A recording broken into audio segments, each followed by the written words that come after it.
And boom, we're on. And today's guest, we've got Lurata Lyon. Did I That's say right. that correct with the Yes. Scottish accent? Very good. I love this Scottish accent, Yeah. actually. A very powerful book, Unbroken, captured in Yugoslavia, tortured, a lot of bad, nasty, dark things that people would only see, they wouldn't even see in their worst nightmares. Like, you've been through so much, motivational speaker, you're doing amazing now in life, leaving inspiration to show no matter how dark your past is, you can still do something wonderful with your life. Before we get into everything, first and foremost, how are you? Oh, good. Good. Thank you. How are you? Really good, really good. I'm just down here doing my podcast for a few days, and then I'll go back home. But the sun is out today. I'm speaking to yourself. Life is amazing. It is. I agree. I'm going to promote your book straight away, which is Unbroken. Where can people buy this?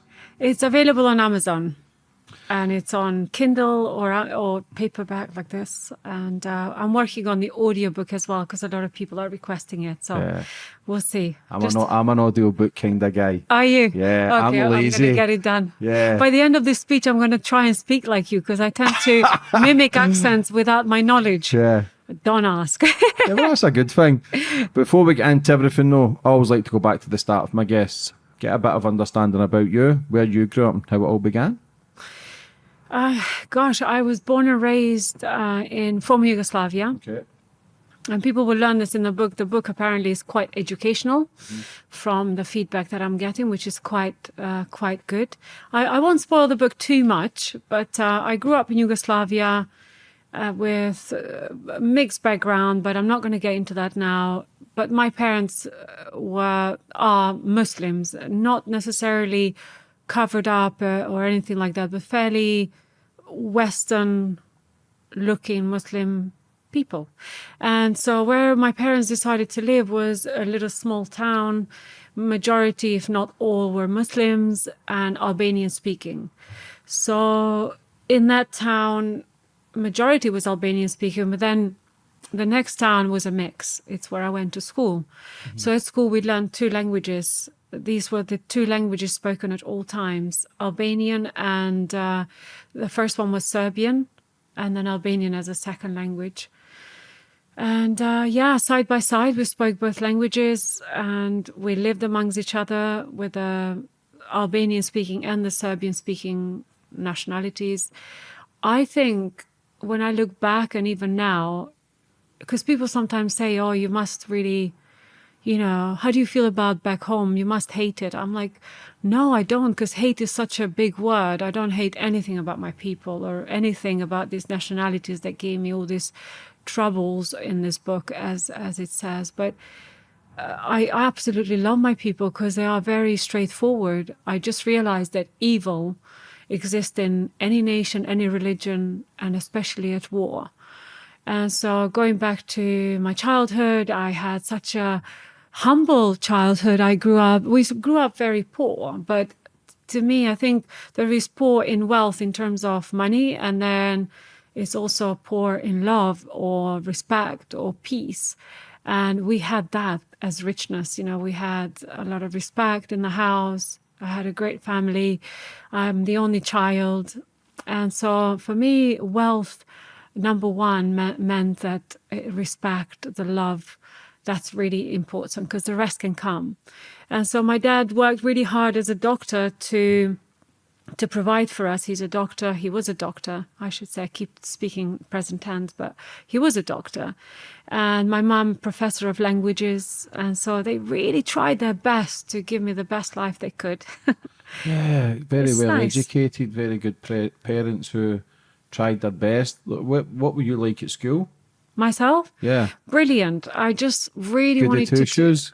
I was just one of these students that everybody thought I was an example because I was well behaved, never really caused any scenes, always liked peace. I always tried to, diffuse any conflict in the classroom, assistant to some of the professors eventually as I went to the high school because I became very good at technical engineering. And I wanted to be a doctor actually, like my dad, but that didn't work out. And didn't work out because of the war. But in the meantime, I was studying technical engineering. I had really high, all my grades, sorry, I'm mumbling, were all high. the highest you could get. Is that because I've interviewed many Muslim brothers and sisters where they talk about how strict the household was with the Muslim beliefs. I'm not a religious man anymore, but I keep saying this, but I'm probably more sway to the Muslim kind of culture. I don't drink, I don't smoke, I don't gamble, I don't take drugs, I don't eat bacon. But it's just, I like that sort of belief. Do you feel, because with the strict household, I feel as if a lot of families now are becoming weaker. They're coming from broken homes. There's a lot of uncertainty, unease, and parents struggling and abandonment issues for kids, and it tend to go down the route of addiction. But did you see, was it a strict household where get your grades, make something of your life because your dad and mum led by example? Was there a lot of pressure on you from them because they were doing it and they understood the key elements to be successful? To my surprise, my parents never forced me to do anything. In fact, I think compared to the parents now, and I look back, they were the most holistic parents anyone could wish for. They never imposed religion on me or never put me under pressure to study. I was just genuinely really driven. I wanted to do well at school. And some may argue, say, oh, school is not all that important. And that's fine. You know, I'm never going to argue with people because everybody's entitled to their opinions. But I think I did it because I always was so, I craved to learn and explore. I was so passionate about space. So I think finding out things that we didn't have internet, so books were the only things. Teachers were the only people you could ask questions. You know, now you go on Google and you say, Google, tell me this, and it tells you. Alexa, you know, you get all the answers, you know, and these generations looking at children now, they have the answers on their, you know, the fingertips, where we didn't. So school was really something, for me anyway, it was something, I don't know, I just saw so much wealth in learning, and I wanted to do well. I wanted to become a doctor. I genuinely saw a lot of value in doing so, but my parents never pushed me. In fact, sometimes they used to ask me to chill because I would stress out so much. I'm very OCD. Like, I have to do things straight away. If a task is given to me, I have to complete it. I have to deliver and then over deliver. So I've always been like that as a child, picking things up quickly. I mean, languages come very easily to me, so I tend to pick up languages very quickly. And I couldn't speak English when I came to the UK 22 years ago, 23. So it comes to show you that, you know, it's just the way I was, you know, was created to want to learn and to, I don't know, to do something. But yeah, so never, in terms of religion, my parents only towards as they gotten older, have they turned, after they retired and everything, they turned more to praying and practicing 5 times a day, because prior to that, I don't want to speak on their behalf, but I noticed it was really hard to stay on top of it because my mom was teaching throughout the day in the school. So doing 5 times a day of praying, she found it difficult to keep up with. She would do maybe an early prayer, evening prayers, and then anything in between or at the weekend. Whereas my dad, being a doctor and all, he then would be called on emergencies and his duties. So he really also struggled to stay on top of it. But they did their best. They fasted and all.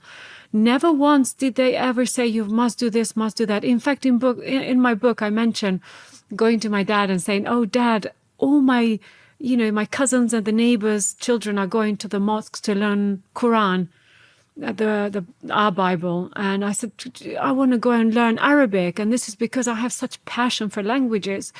And my dad looked at me and said, listen, if that's what you want to do, you do it, but I'm not asking you to go do or anything, because what he meant is when you go to mosque, you had to cover up. So unlike in the Middle East, when people cover up, they cover up and they don't take it off. Back home, people, especially children, they would only cover to go to mosque and then take the scarf off. Or anything that covered them up. So it was a bit of just a slightly different kind of way of religion. It's not like I think in every country or society it's treated differently slightly. So some more extreme than others. So yeah, I did study Quran and I loved it, being able to write in Arabic and read in Arabic, although I didn't understand a word. It was just read and write. A bit like talking to me then, and it's a bit like listening to me, the Scottish accent. I love it, honestly. I think I I'm such a big fan of Scotland. And when I watched Braveheart, the movie, the Mel Gibson's movie, Yeah. oh my God, I cried so much. And at that point, when I watched it, nobody knew my story. And the guy that I was with didn't understand why I cried so much. But everything like that, injustice, cruelty, just really brings me to my knees. I'm very sensitive when it comes to even the power of the word, because people think the power of the word, there is no power. You can say smiling and you can say a really nasty word and it will affect somebody for days and you have no idea you had that effect on them, and in a bad way as well. So I always try to really think before I put something out there, because I know it's like a real spell. You don't know how you're going to affect someone. Yeah, words are so powerful, and I've been saying this actually recently. They used to say sticks and stones may break my bones, but names will never hurt me. But I believe names are probably worse, because Yeah. names and what people say break people. They break them down, it manipulates them, it kills their soul, it kills their spirit. And the sad thing is, people take their life by what people say about them, even on social media. Just certain sentences, certain words towards someone, they can't handle it anymore and they take their life. So words are powerful, and like you say, it's spelling, writing things down, it's spelling, it's putting things into the universe. You are what you speak, you are what you eat, you are what you visualise. And we're just living in a society where everything seems uneasy. There's an unrest. I love Scotland because it's nature, it's green. I used to love London, but there's just a little unrest down here when I'm here now. I don't know what that is, just a little feeling.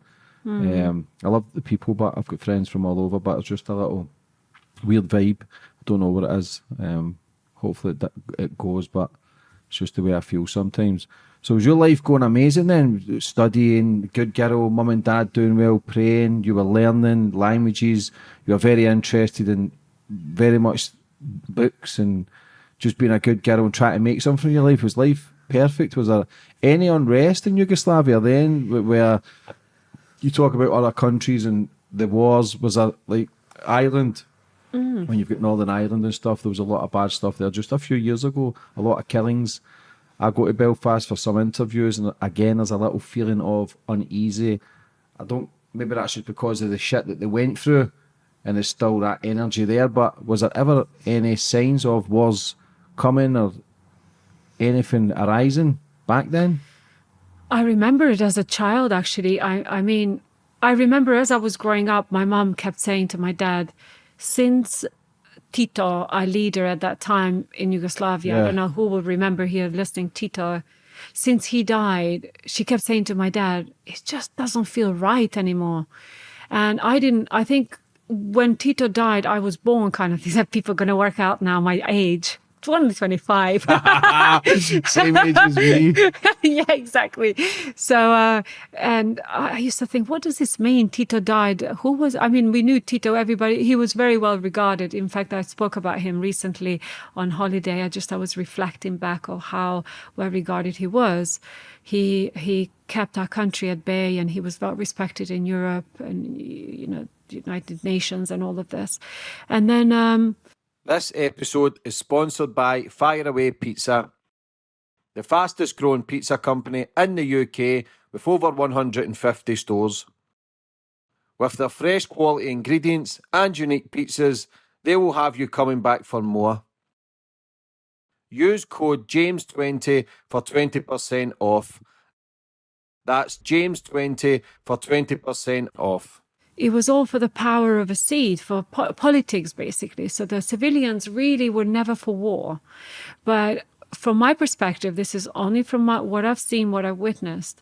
It came down to power, land, control, and ultimately religion, and then ethnic cleansing.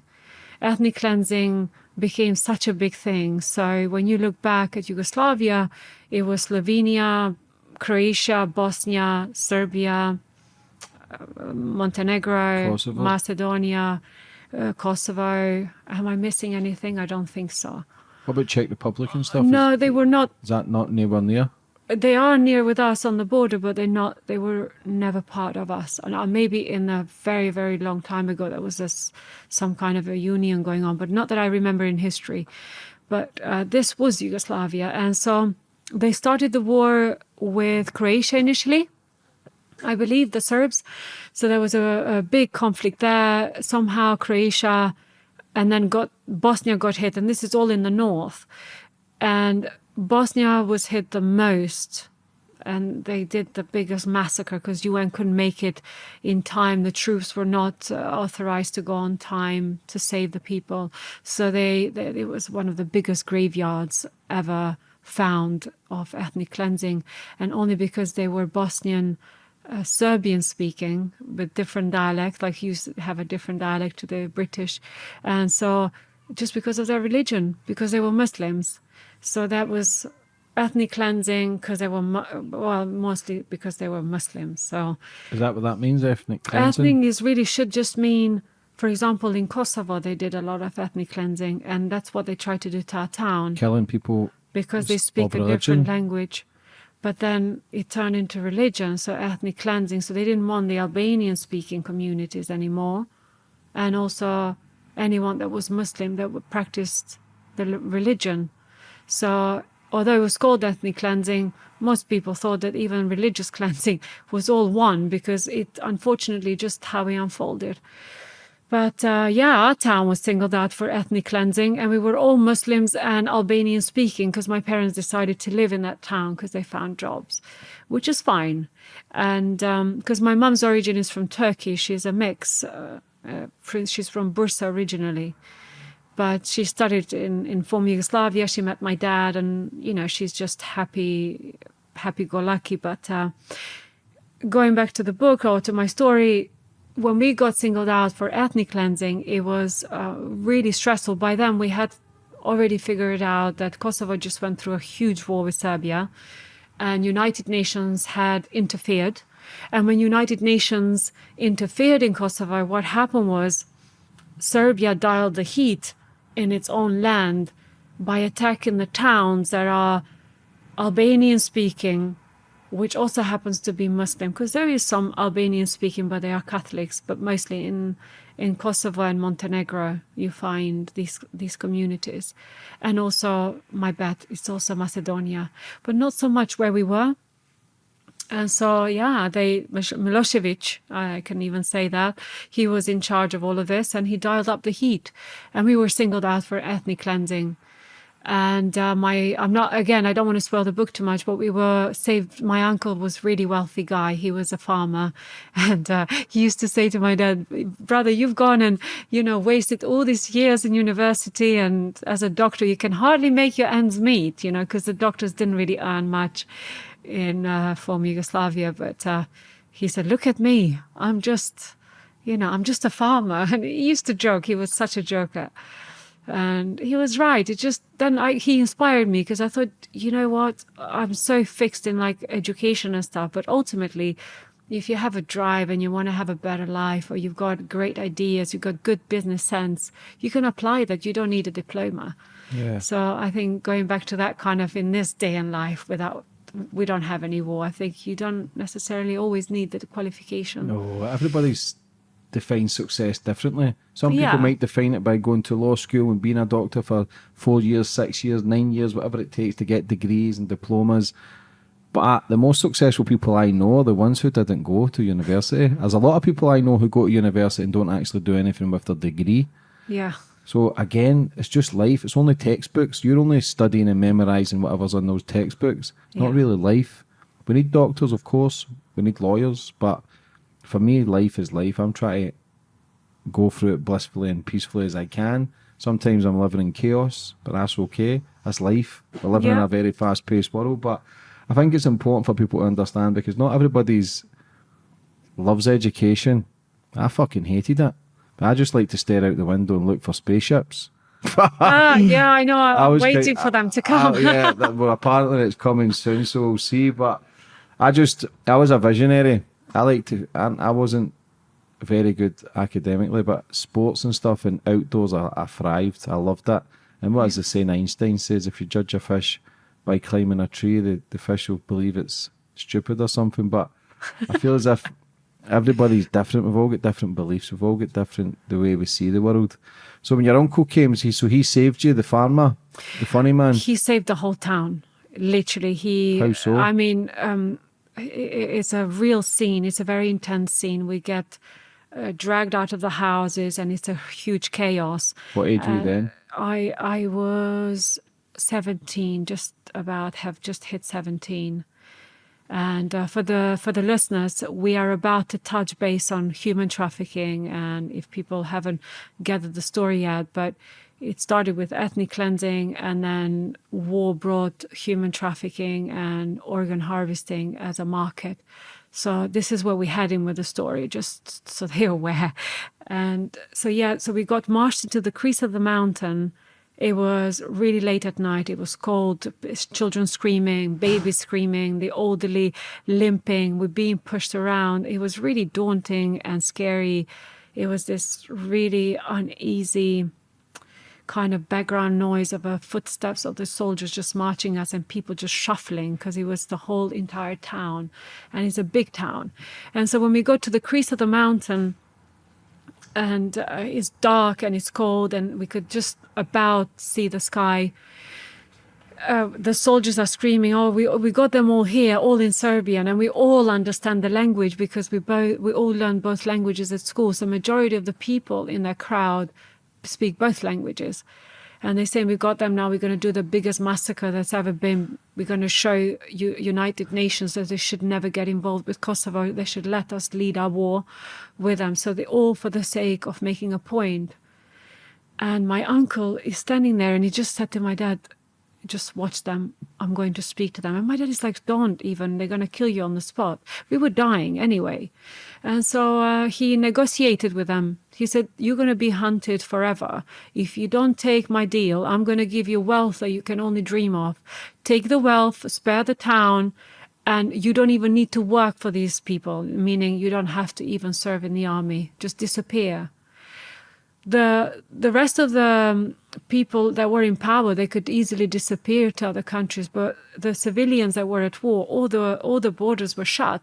So when you look at Ukraine now, at least, although I work with the survivors of Ukraine and we work with charities with Ukraine, they can come out of the country, the least to say. We couldn't.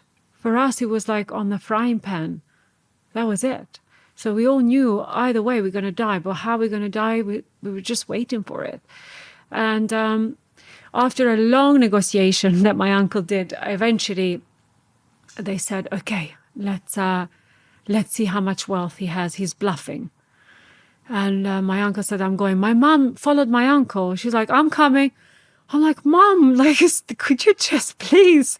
I was like, I'm laughing now, but I remember the fear. I'm like, "Oh my God, I'm never seeing my mom again." And she went and helped my uncle. But yeah, that really saved us that night. I never knew my uncle was that wealthy. He had, after we got released, because you can imagine after quite some time, they went digging in my uncle's garden. They found all the gold, everything that my uncle had hidden, everything that he's ever earned. They took all the wealth, and the soldiers just kept retreating themselves. And then we were just left there unaware. They said, "Stay here, don't move." And we didn't move for like hours. And then my dad said, "We need to make a move because they're not here anymore." Some people were saying, "Oh, there might be snipers." We said, "We've got to move. We can't stay in the mountain." It was cold. Children were crying. Babies hungry. So we decided to take the risk, and we walked back into the town again and to our homes. And I found my mom and my uncle just sitting there. They thought they had killed us anyway, because we took us ages to get back home. So my uncle and my mom thought, if they hadn't come yet, it's been a while since we gave the gold. They spare us to see the trouble, to see the defeat. So they've killed the town. But when they heard us coming in, it was a very emotional time. I just never forget, going into my uncle's garden and just seeing them. It was like, yes, it's nice. That's a ballsy move, but like you say, you were dead anyway. So to take that risk, and for your uncle to do that, I'm surprised they didn't kill you anyway. Honestly, Why didn't they? Genuinely, I'm really surprised that they didn't. Nobody understands to this day, everybody that remembers that night. And it's so many young generations now. They were babies then. They don't remember it, but I do. And there's so many other people. We often talk about my uncle and how he's become this legend. He must have had a bit of Scottish in his blood, I'm telling you. Yeah, Funny, that's brave. Oh, he Reminds me of myself. yes. Yeah, yourself and Mel Gibson. How many people did they save? Save everyone. So the whole town got saved. But the trouble started the next day when basically what happened was in the next couple of days after that, the soldiers kept attacking the town, raping women and really like properly going at it. And my dad just came home and he's like, listen, I need you to pack. I'm like, what? I'm not going anywhere. I was like, what the heck? He's like, no, you have to go across the mountain, go into Kosovo, and all the borders were shut. So it meant I had to trek through the mountain on my own. Okay, it's not very far, but it's a few miles. That I don't know directions. I mean, when you're in the mountains, you get completely lost because you can't see sense of direction. And I was young and it was cold. And anyway, after a long debate, my mom said, you got to listen to your dad. I said, well, you come with me. She's like, I can't leave your dad. So I decided to listen to my dad and we said goodbye. I crossed the mountain into Kosovo just to give the overview of the story. Found a bus, and I speak the language. In Kosovo, they speak Albanian only. And because there were Serbs as well in Kosovo, but they had left by that point. They were migrating into Serbia.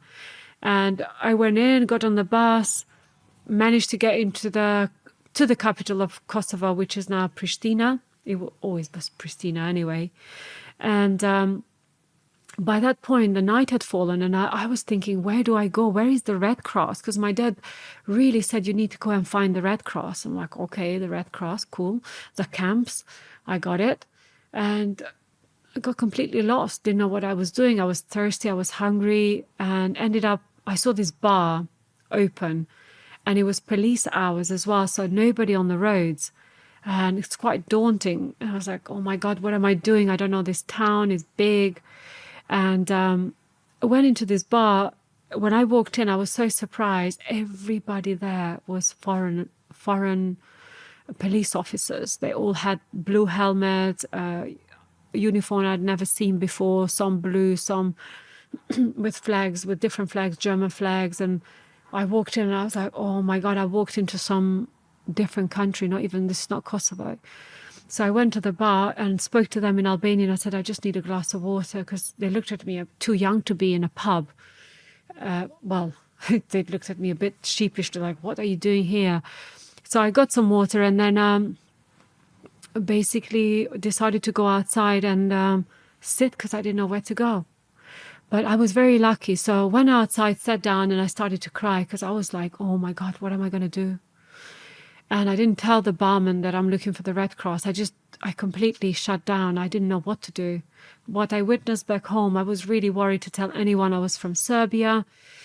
And to my surprise, I was followed out. So as I sat down, I looked up and there was two big American guys. I'm not even going to try to do the accent. They are my best friends still. I love them to bits. And Peter and Brian, they both looked at me with a translator, hands like this on their waist, like in English, because I didn't understand English. What are you doing here? It's dangerous. And I'm looking at them like, what? Although I was good at languages, I wasn't confident enough to speak English because we didn't learn it at school, only through movies. We weren't very lucky to learn it properly at school. And the Albanian guy said, it's dangerous on the road. What are you doing here? They're asking you. I said, I am looking for the Red Cross. I'm from Serbia. And immediately I saw the translator's face just change, as if to say, oh, from Serbia, what are you doing here? You are not welcome here. But luckily he did translate it to them. And they said, we can't take her to Red Cross now, but since she's completely on her own and lost, we can give her shelter in our own apartment. And it was so out of ordinary, so to say. I was like, what? Two men, their apartment? It's like, no way am I going with these two people. Like, young girl, Muslim girl, and thinking these big guys. Anyway, I didn't have a choice, to be honest. And I said to the translator, okay, I'll go. And will they then take me to the Red Cross tomorrow? He said, well, we'll speak tomorrow about it. got in the Jeep. It was a big Jeep. Took me to their apartment. They were so respectful. My goodness, I was so lucky to have stumbled across them. And they took me straight to the kitchen. There was a sofa there, gave me blanket, pillow, some pajamas, Brian's pajamas, big, massive. Peter got me these little like slip-ons with ducks on them. I'd never seen anything like that with the shape of the duck. And it was also alien to me because I grew up so poor. What pajamas? I want pajamas for all my life kind of thing. We were very poor. And so they all dressed, they gave me stuff. I got myself dressed and I was so cold. Made me some tea, and the translator stayed for a bit. We couldn't really communicate in English, just they were trying to speak in Albanian, the police officers, peacekeepers, and we were trying our best.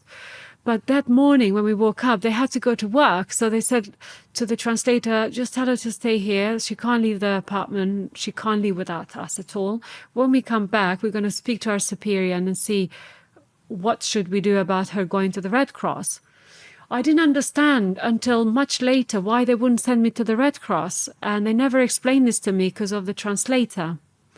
They never trusted the translator, and they were in the right sort of right feeling, right kind of instinct not to have trusted him, because he was the one that got me in trouble completely. And they came back, and in that time that they went to work, in that same day, I thought, this whole place look a mess. And I started cleaning the uniforms, hanging, brought this carpet in from outside. It was wet and I had to dry it. And they came home and I was cooking some food. And they were like, what on earth is going on, this girl? I just wanted to thank them. I wanted to say thank you for having me, in the night, because I was in the streets. I was scared, so I didn't know how to thank them. So I made it homely for them. I even cooked a meal.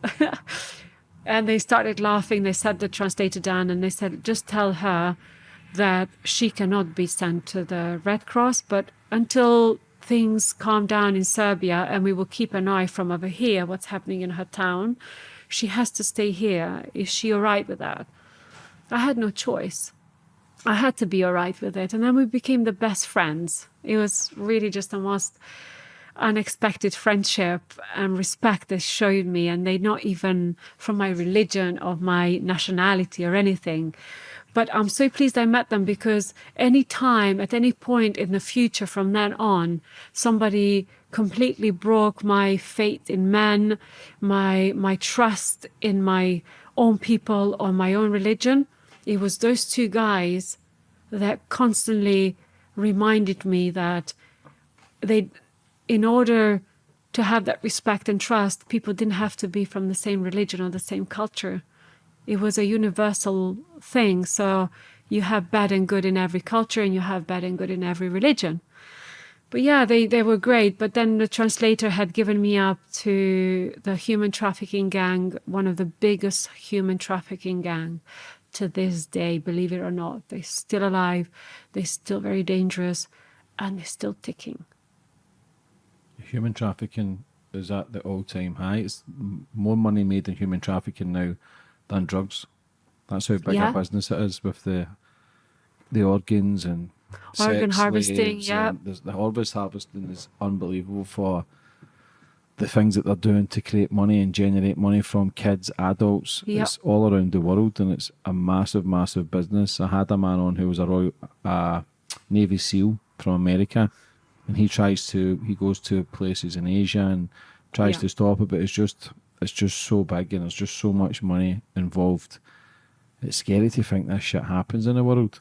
So see, when you get captured, what happens then? I got taken. It was this one day. I never left the apartment on my own because I knew I wasn't supposed to. But we didn't have electricity because it was still sort of war, even in Kosovo.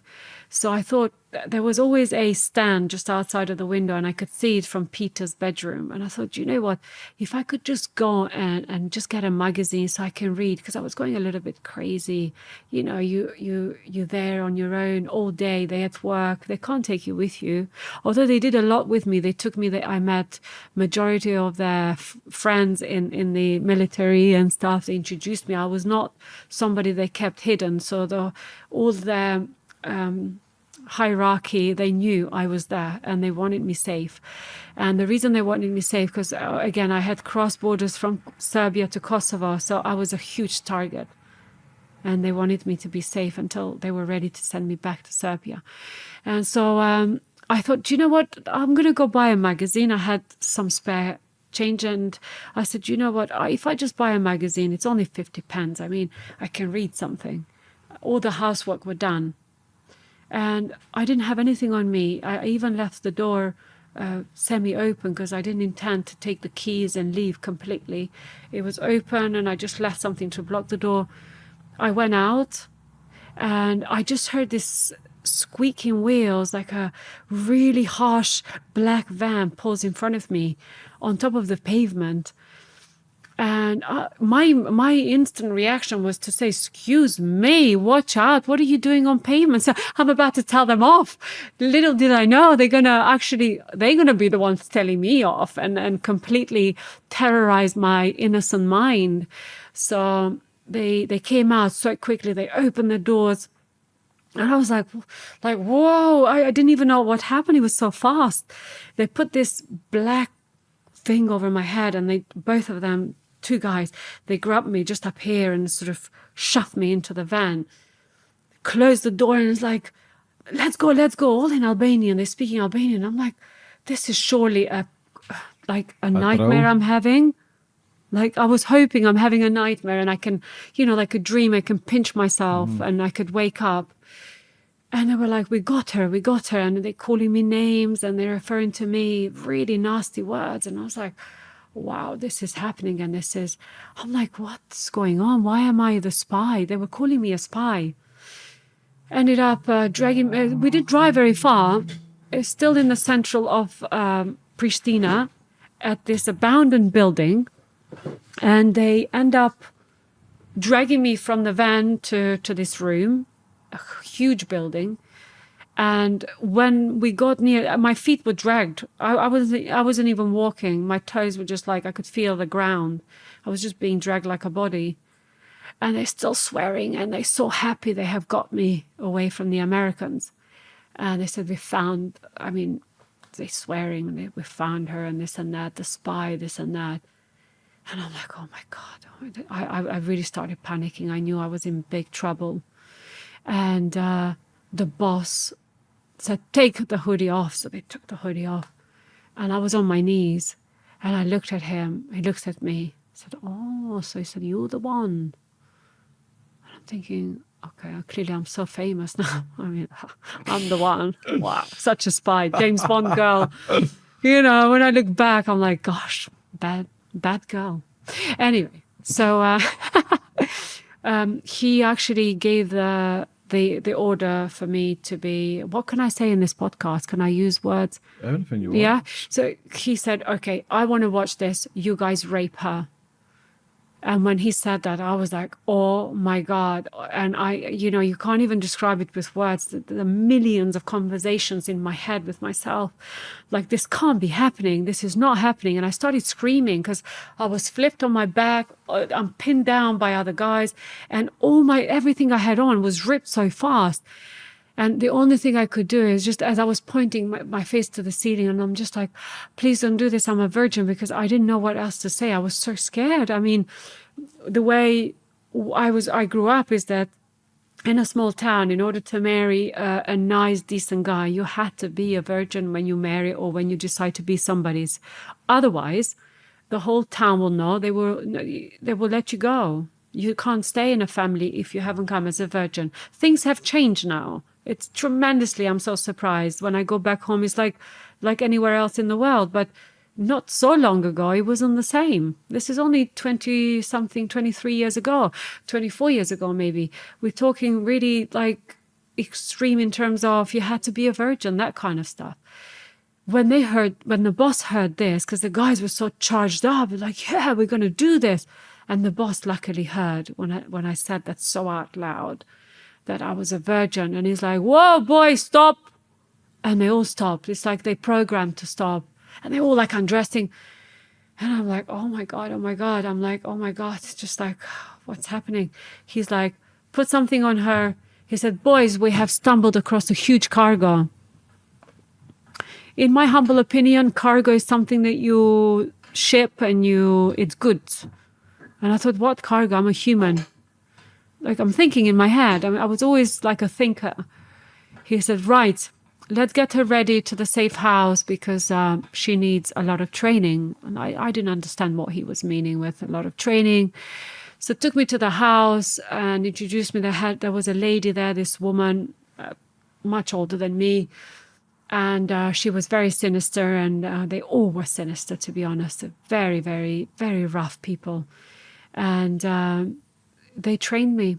In the book, it's a lot of details. I don't want to even go into the details now. It's quite upsetting, but I was, just on the hindsight, I was made to watch a lot of the acts, and to the point where, it's like people might watch porn and they might enjoy it, but when you are forced as a child to watch something like that and a gun being held to your head that you have to watch, you can't even blink, no matter what's happening, how cruel the sexual act is, and whether the person that's being done to is conscious or not, you're still having to watch. And it's, if you see an animal like that, it's upsetting.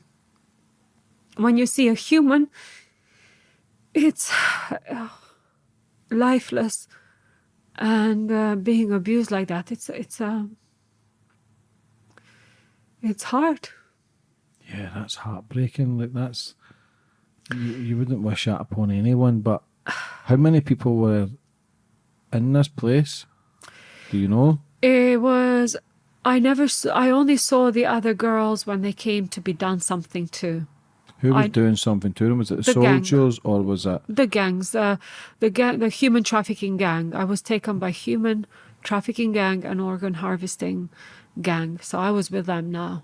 There were no soldiers. They were just complete monsters. And no matter what they claimed they were in the past or who they served, I can tell you they might have served for the sake of anger or vicious stuff, and they might have killed some Serbs in the act of war.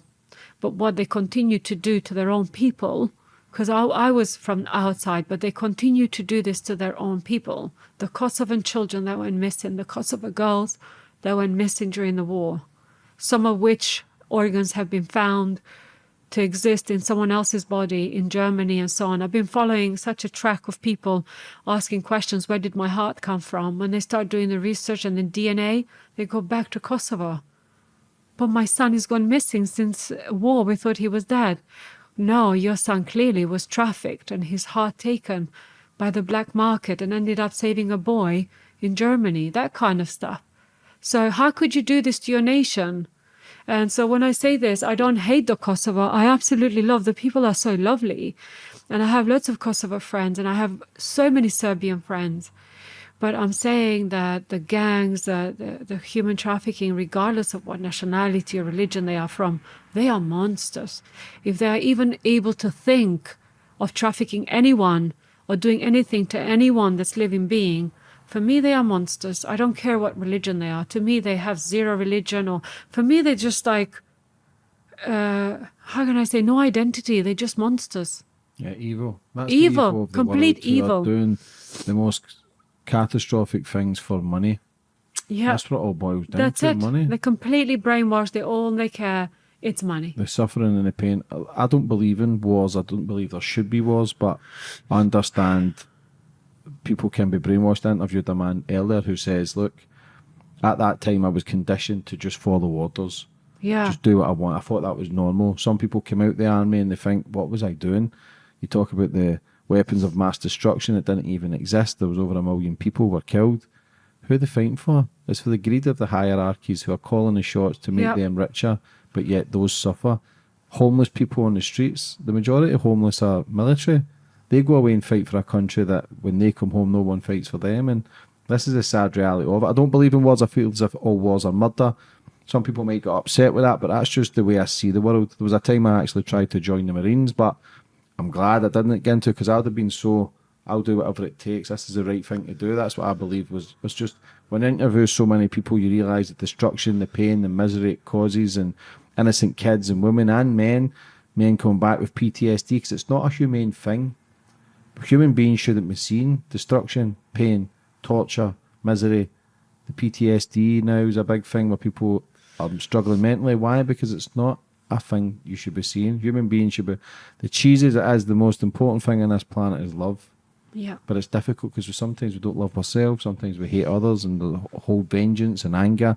And that's just the environment we're in. It's so fast paced, we don't really sit back and meditate and go, wait a minute, life is pure, life is beautiful, and we're all confused, including myself. Listen, I have the answers to how I should be feeling. I don't always follow it because I'm trying to improve, I'm trying to create a business, I'm trying to earn money, even though I know money's bullshit. It's an energy currency, it's an illusion, it doesn't really mean anything, but we give it so much meaning here. We feel as if that's what we need instead of communication, helping others, because the gift in life is helping others. As soon as you help someone, you automatically feel good.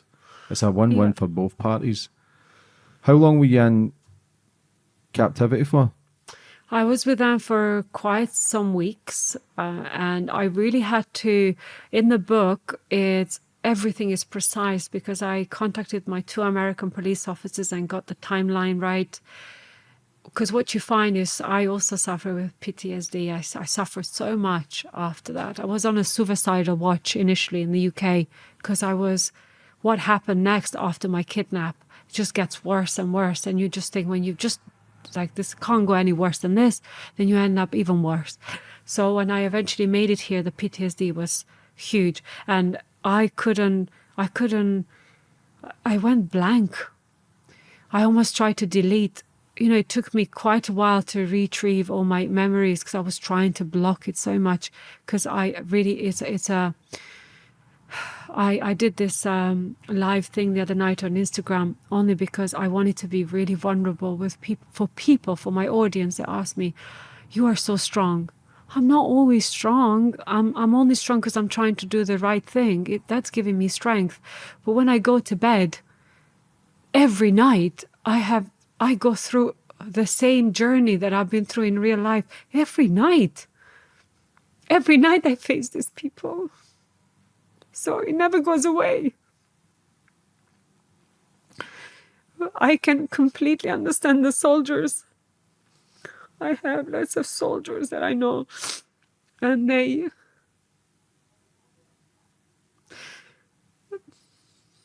done their best.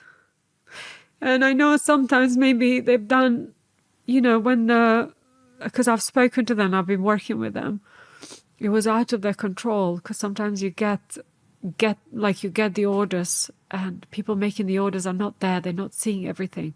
It's only through statistics or information. So it's really hard sometimes to make these decisions.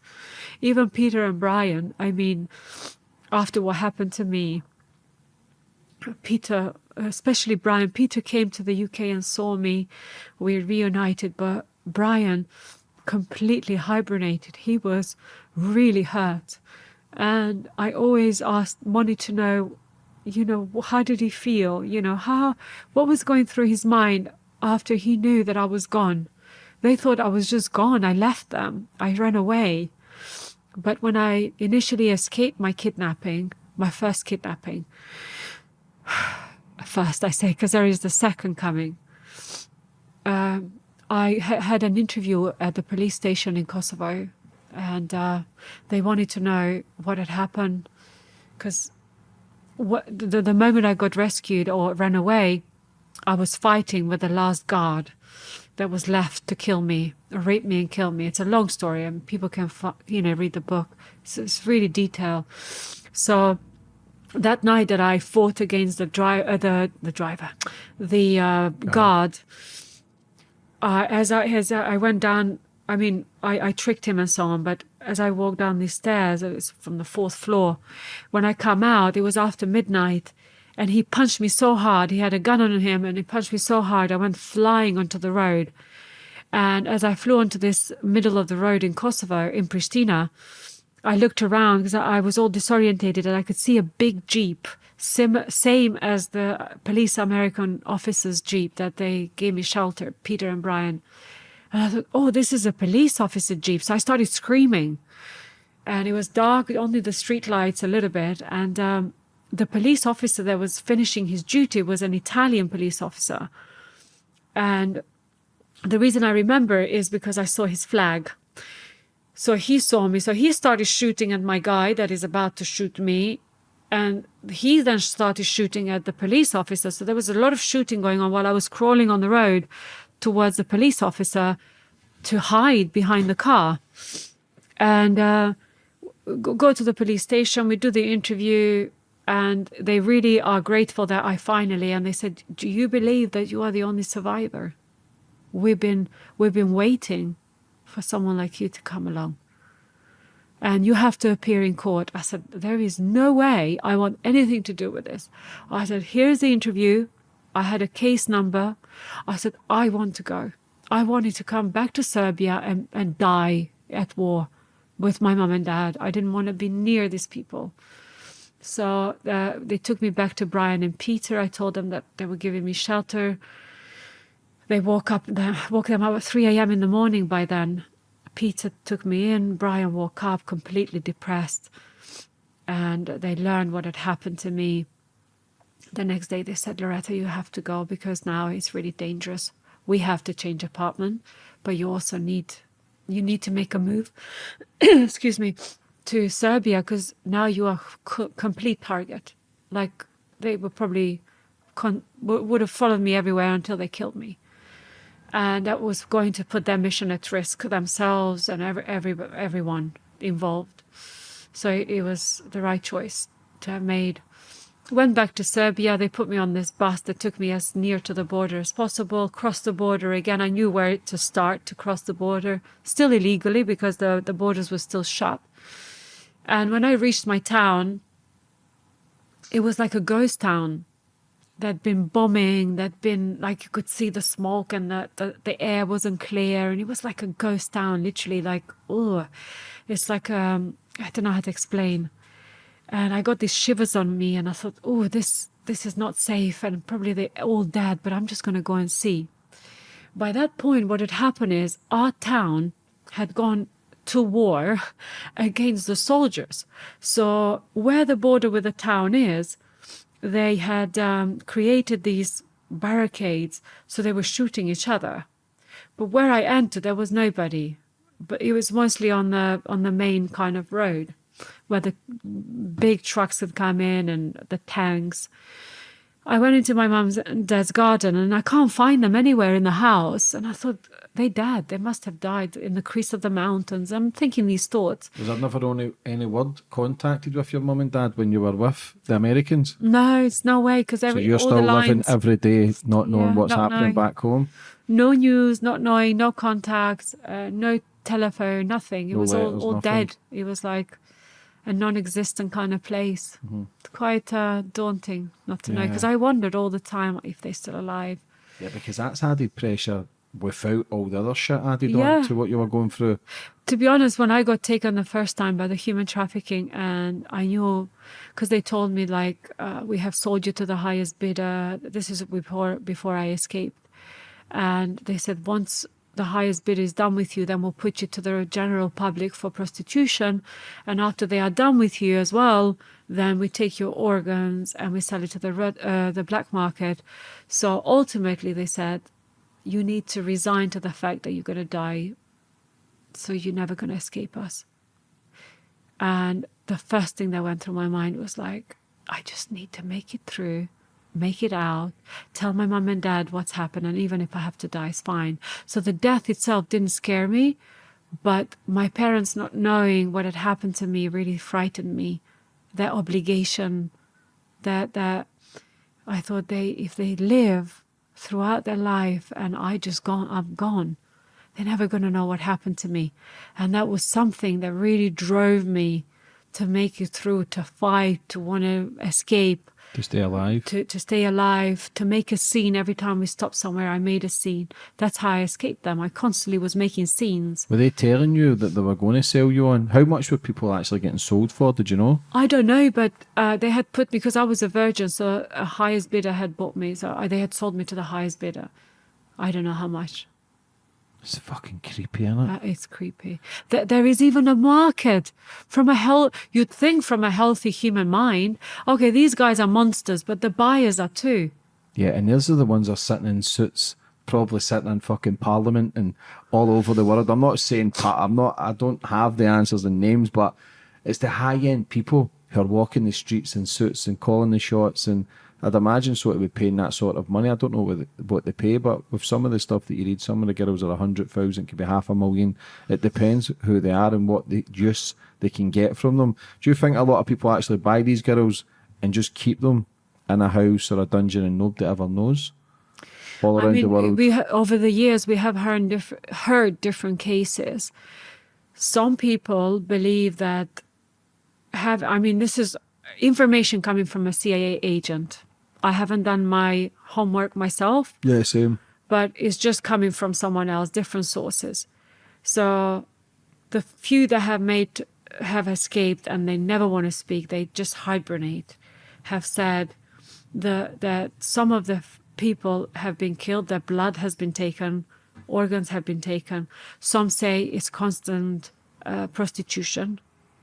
So it's like their imagination is quite wild. It's just how much money they can make. But again, it's for their own evil thrills. We talk about adrenochrome and a lot of people think it's a conspiracy, this and that, but people are getting tortured for their blood and they're paying top dollar for it. And we talk about the heart, the liver, the kidneys, the brain. People just, some of these people will be using their money just to torture people for their own thrills, for their own kicks. I've spoke to people who says that the high-end people with a lot of money are buying human beings, setting them into the wild and chasing them to kill them like some sort of game. People putting people's life in their hands. It's like Hunger Game, like they're creating these films and then lo and behold, it's almost like they're giving people idea what to do. Mm-hmm. But I think that it's always been there. I don't know if they're just rubbing it in people's face as well, some of these films. It's not as if it's giving people ideas. I just feel as if it's already there. Yeah. And they create these films to say, this is what we do. We're going to make a film of it, so you think it's so far-fetched. Yeah, exactly. As if, because sometimes you think, what were they smoking to have made this film? I mean, who came up with stuff like this? I mean, I don't do drugs. I've never done drugs, but I'm just, it's just an expression. Like, what are these people taking to have such creepy imagination? But maybe it's coming from real life events. Yeah, events. So, see, in your mind, were you constantly thinking, I need to escape? Were you casing the place and thinking, okay, there's exits here, there's security guards there? Did you plan it with any other girls or could you speak with anybody else? No, I was always on my own with them. So, as I said, they would bring girls only to teach me. And then once they were sort of convinced that I knew what to do, because they didn't want me to be spoiled. I was just this pristine. They wanted me to know stuff, but if I was to perform something, it was to be done to the highest bidder. So he can see that I'm nervous. Maybe he or she, whoever bought me, because I probably would have been very nervous to have done whatever I learned. But so they have worked it out in such a way. So they trained me, never put me to test because they didn't want to spoil my innocence. And they knew that I was ready because of like weeks of training and watching constant crazy stuff. And then, but that night, I mean, it's a very long process because they were meant to, in the book, if people read it, because I'm just spoiling the whole book. But people, the powerful the story, people will go and buy the book. So people support you for your strength and what you've been through. Thank you. So people go, fuck me, I like her, or she's unbelievable. So people will buy into, not the book, obviously we're here to promote the book, but people, with your story, people go, I'm going to buy that. So people will just buy it for support and obviously find out in more detail. But genuinely, people who come on the podcast, people gravitate towards the book because they like the individual. It's more important. So I think just being you and showing you your strength and courage, I'm not going to die. And you thinking about all the shit that you're seeing and going through, you're still thinking, I don't want my mum and dad to suffer because it's a life sentence for them. This is it. And it's so strong. It made me realize my love, my bond. Going back to the question you asked earlier, you said, how was it like, to be, because I was so lucky to grow up with two parents that really loved and respect each other. There was never strictness. It was very holistic way. never pushed me to do anything, always did their best to educate me. And they always said, if you're going to do anything, do it in front of us so we can help you. And my dad is a doctor, because drugs were big even on those days. But I was never into drugs. I was never into smoking or drinking anyways. It wasn't something that I wanted to do. But yeah, my love for them, the way the love they showed me just rubbed on me. And it really rubs on you. It's like if somebody shows you love, then that really is so contagious. Then you just feel that sense of thing back. And I just wanted to make it through so I could tell my mum and dad, look, this is what's happened. And I made it through, and you're okay. And even if we die together. At least we all dying kind of thing. But as I said, I made it back. I found my parents hiding in the basement. Poor them. And they, in panic, they started, like, my mum specifically, she's like, oh my God, you shouldn't have come back. No, no, no. And I'm like, what, Mum? I have so much to tell you, you know? I just wanted to tell her, I'm like, Mom, I've been kidnapped. And the love for you and the resilience. And I almost was so proud of myself that I made it through these people. She's screaming, oh my God. She's like, blue murder. Oh my God. Honey, you shouldn't have come back. You don't understand the danger you are in. And I'm like, what danger? You should have seen what danger I was in then. You know, I was so young and naive that I thought that was the only danger that was lying. Because, you know, when there is a lion, there is hyenas, and there is, you know, you get every kind of wild thing in the mix. But she was right. She was right, but I sort of underestimated her panic and underestimated my outcome. I said, don't worry, Mom, because she heard this van come into the garden, this truck, smallish kind of truck, soldiers, Serbian soldiers, they came in. And now to just identify, in the book this is mentioned, but for the people listening, in Serbia, we had normal army, which wore boots, as any army would. And then during the war, to make the numbers, what Milosevic did, he recruited all the killers, murderers, rapists, any crazy people from the prisons that were with life sentence, out of prisons, put them on uniform, and put trainers on them. So they knew so the soldiers can tell the difference. It was for them, not for us. Mm-hmm. But we learned it very quickly that doesn't look right. These soldiers have got trainers and these soldiers have got boots. Why? So we learned it very quickly. And then the word spread very quickly. And this is way before I even made it to Kosovo. We already knew, it was established, the prisoners, recruits from prisons into soldiers were with trainers on, with uniform, and the other ones with just normal uniform. So these soldiers picked me up from my mom and dad. And to be honest, at that point, I wasn't scared. I'm like, Mom and Dad, don't worry. You know, I was so chilled about it. I said, I'm going to just tell them what had happened in Kosovo, that I was called a spy and that I got, you know, like taken, blah, blah, blah. And my mom is looking at me like, what? Because she never heard the story. And she's still screaming in the middle of the garden. My dad is holding her. They're both crying. And I just said, don't worry, I will speak to these guys. They will understand. They are our people. They are soldiers, Serbian. I don't know what I was thinking. And they took me. They didn't drive also very far. They were into the mountains very near to where we live. An abandoned building, quite run down, took me in. And into this small room, interrogated me. I mean, when I say interrogated me, my God. First, with words, what were you doing in Kosovo? Why did you cross borders? Who are you working for? I'm like, I'm not working for anyone. You guys almost killed us. So my dad asked me to go. I go there. I stayed with some Americans. Then I got called a spy. So I got kidnapped by human trafficking. So I'm telling the truth. No, you're lying. Okay, let's turn up the heat. So they start beating me up.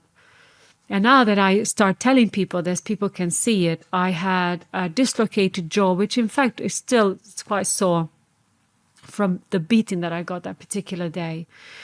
And my nose got broken quite badly. Then it had to be reconstructed in the UK because I couldn't breathe. It was so badly broken.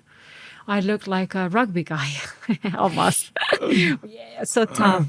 You got to find humor because the story is Laughter, quite deep. it numbs the pain. Yeah, and they really interrogated me badly. It was so painful, the beating, the pushing around, psychological stuff. And the last thing they did that I remember before I fainted, after I lost teeth and my teeth would just, I was a mess, unrecognizable. Within a few hours, I was swollen. I couldn't see. I was just a mess. They kept pulling me and throwing me, and back pain. So I still have back pain. I have 2 slip discs as a result of that. And the last thing I remember from that interrogation before the next time I opened my eyes, that I could open my eyes, was they said, she's not telling the truth, all this beating, let's brand her. So they took this metal branding thing that they use for kettles and stuff. It was like a hashtag shape, because I had it on my calf for a long time. I had to razor remove it. And they hashtag me. They burned my calf, and the pain, the instant pain when it hits you, I just fainted. Excuse me. I just fainted. I don't remember what happened. I just blacked out. It was too much for the brain to handle the pain. Yeah, that sounds... And yeah, that's it really, James. And then what happened was that I thought it was going to be a very easy journey. I was going to literally be held for a bit, abused some more, maybe interrogated a bit more. And then I thought they can see that I'm telling the truth and they would release me. But no, I was completely wrong. I didn't realize that was going to be 6 months of mental abuse, physical abuse, sexual abuse. Just the hardest thing for me initially was to wake up in a small room, no window, damp, cold, smelly, with a blanket, not being able to see, burning cough, missing teeth, bleeding. My ear was ripped. This ear it's been reconstructed, but just waking up like I'd fallen from the airplane, not even a building, and thinking that I was going to go home. And then you start thinking, okay, maybe today, and then you lose track of the days and the time because it's dark. You don't know what's happening. You don't know when it's night, when it's day, how many hours. You just can't. You have zero sense. So I really felt buried alive in this room for 6 months. The only time I left the room was when initially that was my bathroom as well, and I would use it for everything that I had in me. And then I started starving myself because I couldn't handle, I thought I couldn't handle the torture. I just wanted to end it because my parents saw me who took me this time. So I thought, enough. It's no need for me to fight anymore. No need to continue. There is no need for any of this. So I'll give in. And I thought by starving myself, by giving in, that the darkness would take me. But it wasn't my time. It just was not my time. And then the torture really began. The rape from the soldiers was quite brutal. It was just, it was a matter of me making a decision in my head. And this is something that now people are so much more aware of it. And I'm so happy for them. They are aware of how powerful our mind is and how you can block and how you can think different things to rewire your brain and yourself and what you're feeling. Even if somebody's causing you harm or somebody is lashing at you or whatever, you can rewire yourself to almost block it. So I learned in that small room, because I didn't know what else to do. I started meditating. Not that I knew what meditation was, but just started thinking of my mum's food, closing my eyes, because I couldn't see anyway, so I might as well have my eyes closed. And just thinking, because it was dark. So I was I'm laughing because it's fucking mad, and it's funny to see you smiling. And that's the beautiful thing, because life is what is it? What is it all about? How can you go through so much torture and torment but still be here smiling? Because I know people who's not even close to what you've been through and they're miserable bastards, you know? And I'm the same. I've been through some shit, nothing nowhere near your stuff, but I've seen some pain. I've seen family members struggling pain with losing loved ones to like murder and suicide and overdose. I've seen struggle. I like to think I got on with it, and I like to think I'm a peaceful man now, but I do think about vengeance. I do think about killing people. And that's fucking crazy. But I was seeing a psychiatrist and he says, "Well, listen, everybody has those thoughts." Because I was thinking, am I going crazy? I used to get some sort of peace of killing the people who harmed my people, you know? Did you ever think that? Do you know what? I think that comes from the sense that you genuinely, strongly believe that this kind of people shouldn't even exist. But then I used to think I'm coming to their level.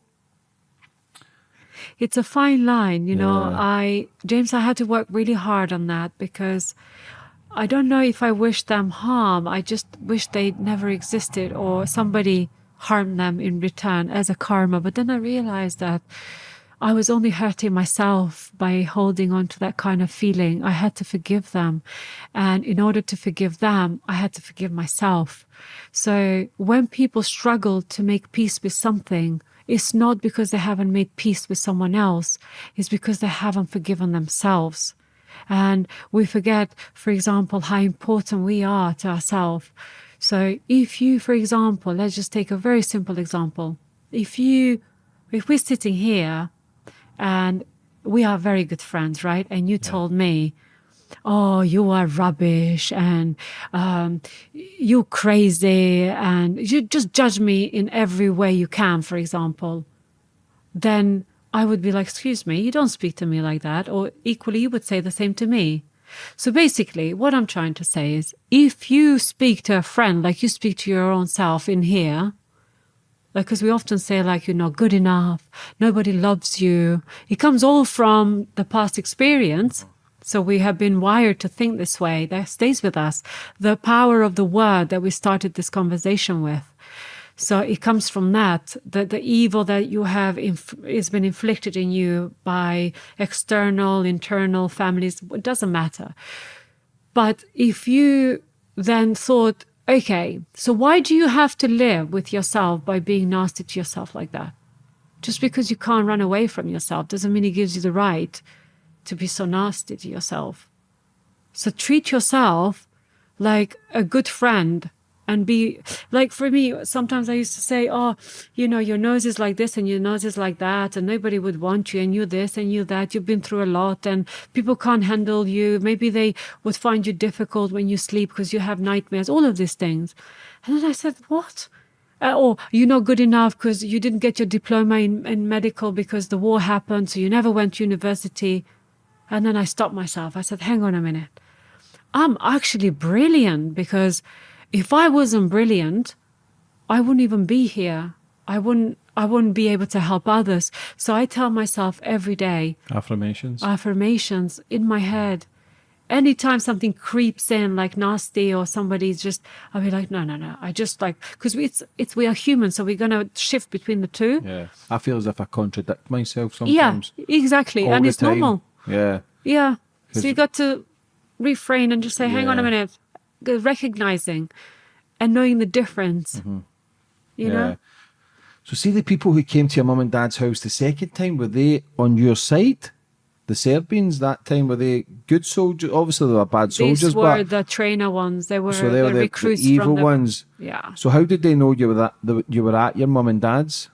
They were watching the border. So the border is literally next to my mum and dad's kind of mountain. And they were with the binoculars. They were watching movement and stuff. So because they had gone and asked, they knew who lived where. I mean, how many people were in the town? At that time, a couple just hundred. over. It's a big town. Yeah, it's a few thousand. Yes, a few thousand. So see, when you go through all the pain and torment again, you've went from one frying pan straight into another. You must have been thinking, but did you know that it was always going to be this messy because it become a war zone, or did you think everything's going to be okay? Did you realise how messy and crazy it was getting? in there, because you said you were going back to die with your mum and dad. I just thought I'll die from a bomb or from a shooting from afar. I didn't think that. I didn't think that was happening. I didn't know and then now the whole perspective of war has changed for me. It's like when people say war, if you die by a bomb, it's almost like you've been blessed, just a relief. You're like, if it's anything like catastrophic from the weather and stuff or whatever it is, you just say thank you, because when it's inflicted by people that find joy and pleasure in torturing others, oh my God. Yeah, that's the weak society. That's the weak men. That's the evil of the world that we talk about. And people talk about good and evil. I genuinely believe there's a good and evil there. See, when you were going through the 6 months, did you ever realise, were you still thinking of an escape, or were you thinking of, I'm going to get out? Did you give up hope? I realized I wasn't dying from starvation and stuff, and I gave into the darkness and all of this. I never thought I would escape. I didn't even hope for escape. I just did question. I thought, why is my dad not coming to get me? Because he knows they've taken me. Did they know where you were? No, so they didn't. And so what my dad did, bless him, excuse me, this is not in the book, the details, but because the book was getting really long. And then I was advised either I do 2 books straight, and I was too tired from the stories. It's quite draining. It's draining. Yeah. It's I cried a lot. I have been crying so much writing this book. It's been cathartic. It's been such a relief because I had to recall a lot of memories and stuff and relive them in order to really put some content in. But my dad, bless him, he had to go and contact this is all through war, 6 months of war. By that point, slightly has calmed down, I think, but still war. He had to go and contact a Serbian police guy that was really high in the police and say, look, I know, it's war and you guys are all following your orders, but my daughter has been taken, and he's been taken by soldiers wearing trainers. He didn't say the recruits because he didn't want to he let him say it. Yeah. And the guy said, listen, I'm going to first search all the stations to see if she's being held in the police station, in the army bases. Does anybody know of her? So they searched. All the legit soldiers said we would not go to that extent. If anything, we will execute, but we're not holding anyone ransom. So they had the decency to say so, the Serbian soldiers. But they said we can investigate to see what's going on with the other half that's been recruiters, because they hated each other. Because the real soldiers felt like they were not good enough, so why did they need more recruits from some lunatics? So they weren't really for that. Even though they were killing, and still they were not for people that were mental, that do that kind of stuff. And they investigated, they found out where I was being held. And my dad's friend that worked in the police, a Serbian guy, he was our friend for always, really. I grew up with him in the house with his kids. He then said, listen, she's being held in the mountain. It's this abandoned building, but it's not our people. It's not legit, so be careful. You might be able to bribe her, take her home, and then let's plan her escape, because they're not going to leave her alone. And my dad, then he thought about it. He gathered loads of cash from other cousins, because it's funny enough, my dad was the most educated one, yet the other cousins had the most money. So he gathered from the elderly, so children never found out. And even now, I'm just breaking the news to some of the people that are still alive back home, that what happened to me, they slowly finding out what had happened, really, because my dad, it was the embarrassment of knowing that I was with these 2 soldiers and potentially being raped. It was huge. Even during the war, can you imagine? And the whole ordeal behind it. So he tried to save me. He tried to save me face, basically, to tell my story in my own time. And he found where I was, got some money, and he had come to rescue me. He had planned my escape. And I remember the soldiers coming to the door, knocking on the door, because they always knocked. They just mental. They said, someone's here to see you. But they've said this before, and every time they've said this, and I thought it was true, they would beat me up, because I came out of the cell, and then I got beaten up a lot. They were playing games. I said, I'm not coming out. In Serbian. I said, I'm staying here. They're like, come on, really, somebody's here.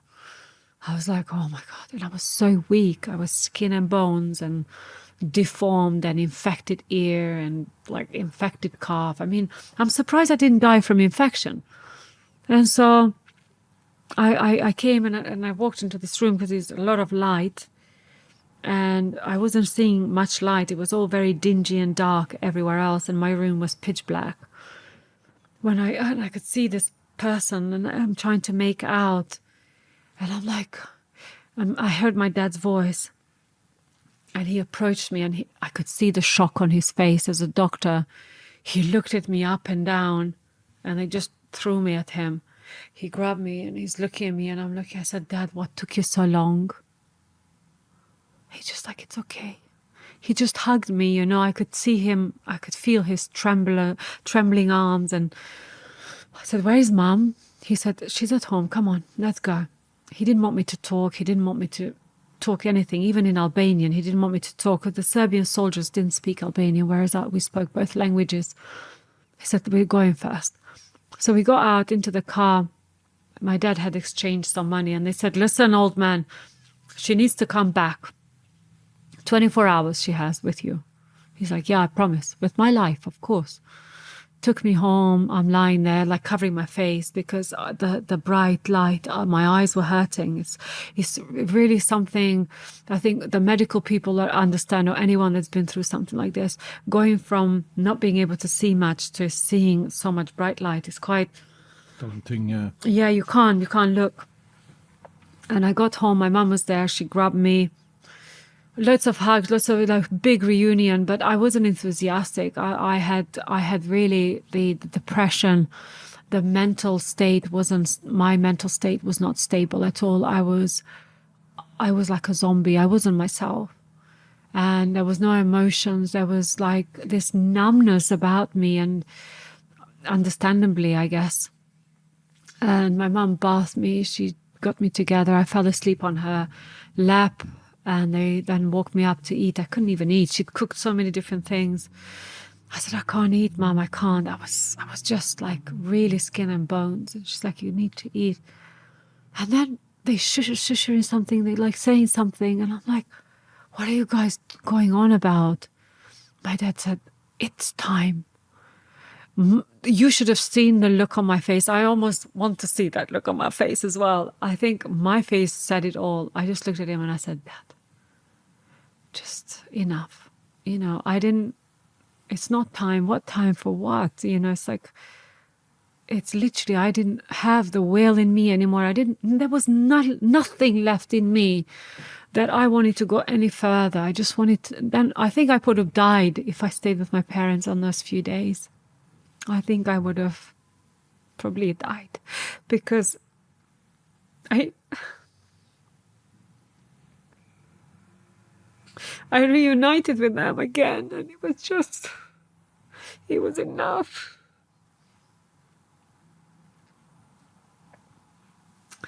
But my dad, so stubborn.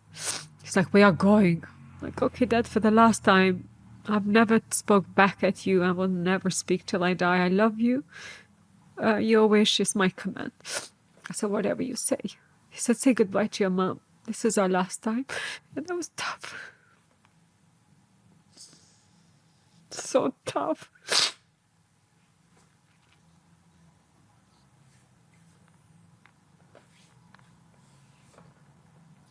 Sorry. That's okay. Didn't mean to break down, but you know, when you say those last goodbyes, I didn't even know where I was going. He never told me anything. I just walked with him slowly, reached this, we reached the motorway, sort of motorway that goes through Serbia into the other kind of countries. So it's a big motorway. And there was a truck that did import for goods even during the war. And he gave it to this man. And I'm looking at the driver and I'm thinking, oh my God, what now? Because for me, I lost all trust in all humankind at that point. He said, listen, he said, you are okay. This has been planned. He said, the driver, when you reach the destination, the driver has been told what to do. He was a Spanish driver. So with the police, my dad, they had arranged for me to be transported, shipped to the UK, basically. And sorry, I'm so dodgy. I was an illegal immigrant in the country. But yeah, so I said goodbye and I looked at my dad for the last time. I don't know, I felt that void and that emptiness. And I thought, wow, that's the last time. And for what? I didn't want to live anymore. I didn't want to carry on, life without them. It didn't really have a meaning.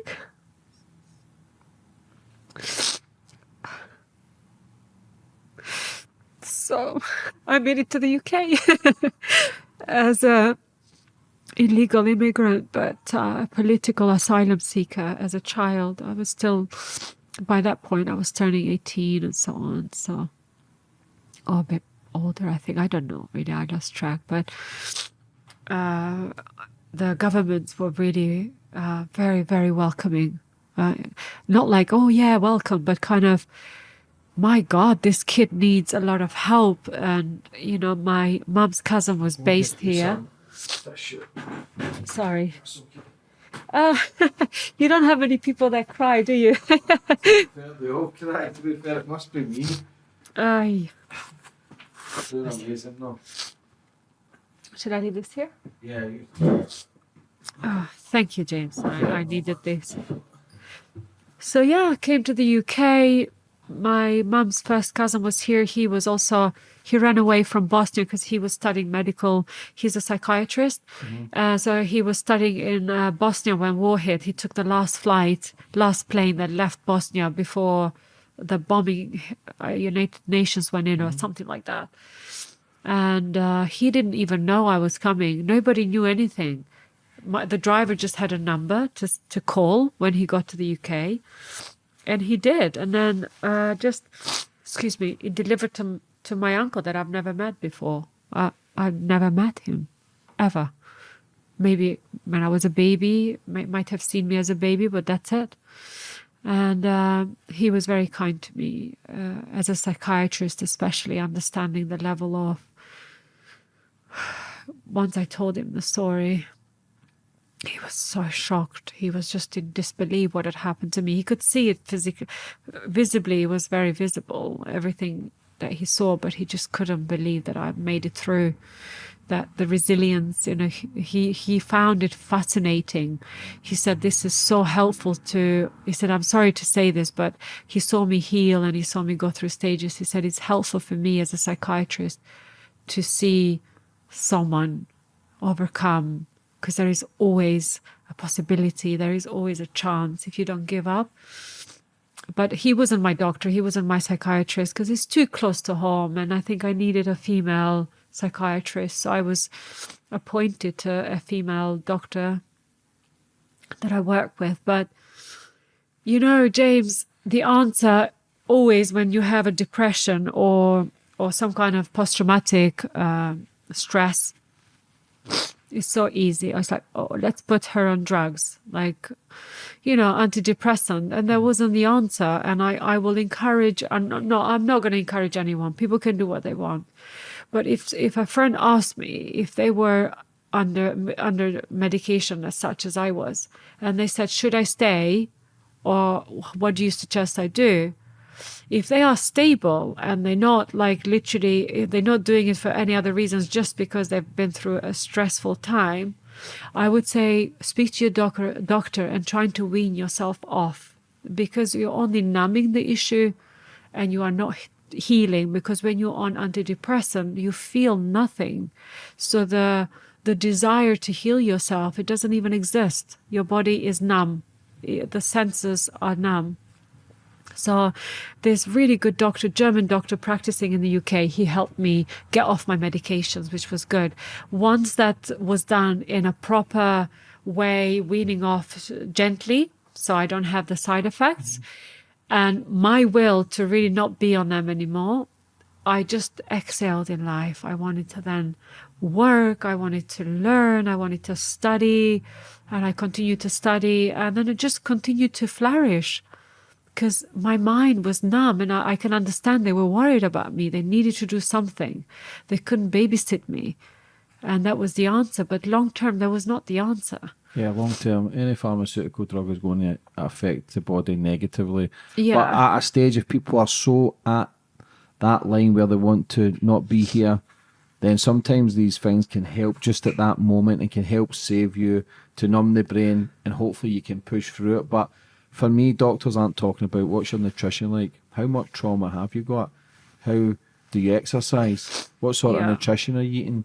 The doctors ain't going to tell you to go into nature and do cold water therapy and exercise and eat clean and talk right. They just go, listen, I'm making money, I'm your drug dealer, there you go, numb the pain. It'll tell you on the box you can still go suicidal by taking this. I'm not a doctor, I'm not a scientist, but for me, if you're really struggling, if you're drinking, taking drugs, gambling, womanizing, if you're doing all those things and you feel as if you get mental health, if you can eliminate them and you're still struggling, then seek help.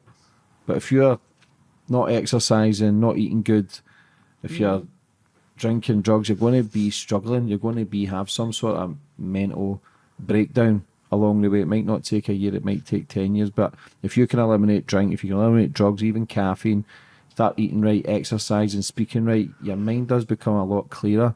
My life is going amazing. I always repeat this, but I still struggle. But I'm just know I'm the individual. You're struggling today, fucking do something about it. I'm in charge, nobody else. But it can be difficult, especially when you talk about trauma, PTSD, because everybody's got different levels of trauma and PTSD. Someone can break a foot at work or in a car crash, and their whole life can be ruined by that sort of trauma. They can't go outside, they can't go in a car, but there comes a stage where you need, if you fight enough and fight against it and push through it, you will start creating changes. See, when you started working on yourself, when did you, like you say, you still think about it day in, day out, certain smells, certain even music or whatever it is, it'll bring back the emotion, because the brain's such a powerful tool. The brain releases the chemicals. You're speaking about this, the brain releases the chemicals to actually what you felt that day. The brain is such a powerful fucking big muscle or whatever they want to call it. It's just a big sponge of intelligence, the same as your gut. It's the last thing to die. Yeah. So our heart will die before our brain. That's why they say, it's the life flashes before your eyes. Yeah, because the hearing, our brain is the last thing to die. So, yeah, sorry, I didn't mean to interrupt. That's but okay, you're quite right. I'm agreeing. And the level of, like you mentioned this, and it's so important for people to understand. Please don't compare yourselves to me or anyone else. If you've gone through something, and we all have been, I meet people every day, they go, when you think they have it all sorted out, you'll be surprised, people go through stuff. And it doesn't matter, because it's like, what I've learned is the doctors will say, okay, let me see your injury from 1 to 10, how painful is it? Well, my 10, it could be completely different to someone else's. My 5, you know what I mean? So it can't be measured from 1 to 10. My intolerance, my actual tolerance to pain is different maybe to other people, because my body has endured so many other pains that it's become immune to pain. So, I'm just talking about it's physical like a boxer stuff. who'll go in and spar every day, have fights. Yeah. You will be able to tolerate that pain compared to the average person who's never done it and getting punched. Yeah. It's just, you've went through so much pain, you've actually not accepted it, but it becomes, I wouldn't even say normalised, because it ain't fucking normal, but it just, you go through it. Sometimes you can go through it. It's like people in abusive relationships, people, it's like they go back, and because the brain is so used to going back and forth and back and forth, do they love me, do they not love me, they're going back to that torment. But when you can get in a conscious state and think about in that conscious state, is this the right thing in life, or is it the wrong thing? You can actually make the best decisions are made obviously when you're in a conscious frame. Subconscious mind controls your day, it's like robotic, but it's to break that mold and make the changes. And no matter who you are, and I'll always repeat this, you can have better in life. If people could see their lives, if they could see their true potential, they'd fucking hate who they are. And there's nowhere, people not even anywhere near the trauma and pain you've went through, but yet they're suicidal, they're still unhappy, and they're miserable, and they don't want to go on. And it's sad. It's so sad that people actually feel depressed. It's so sad that people actually want to give up. It's so sad that they don't think there's hope. There's always hope. You're living proof, even though times you try to starve yourself and you never.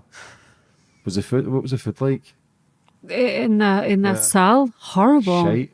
Oh my God! It's like, I mean, I mentioned the details about the food. It's like soup, kind of like, Stew, ugh. mince, yeah. Ugh. Yeah, but I lost my taste buds anyway. You know, after a while, James, a lot of senses, you know, you don't crave. I think we go through life, coming back to life now. Mm-hmm.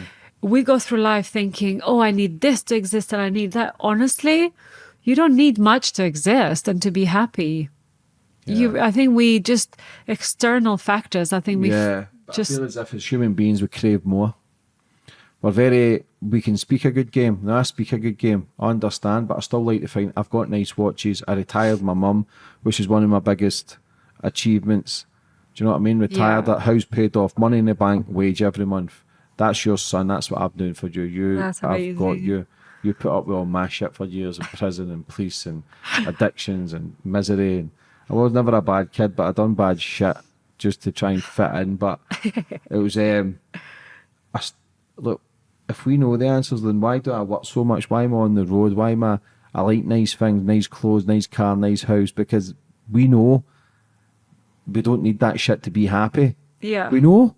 But it's okay to have nice things, I get it, but the more I've got all that, the more I realise, well, how am I not still happy? Because I know I've still got a lot of stuff internally to work with, a lot of demons, and face them. And as a man, we pretend a lot. We're the great pretenders, men. We're scared. We're scared more than any other species and human on this planet.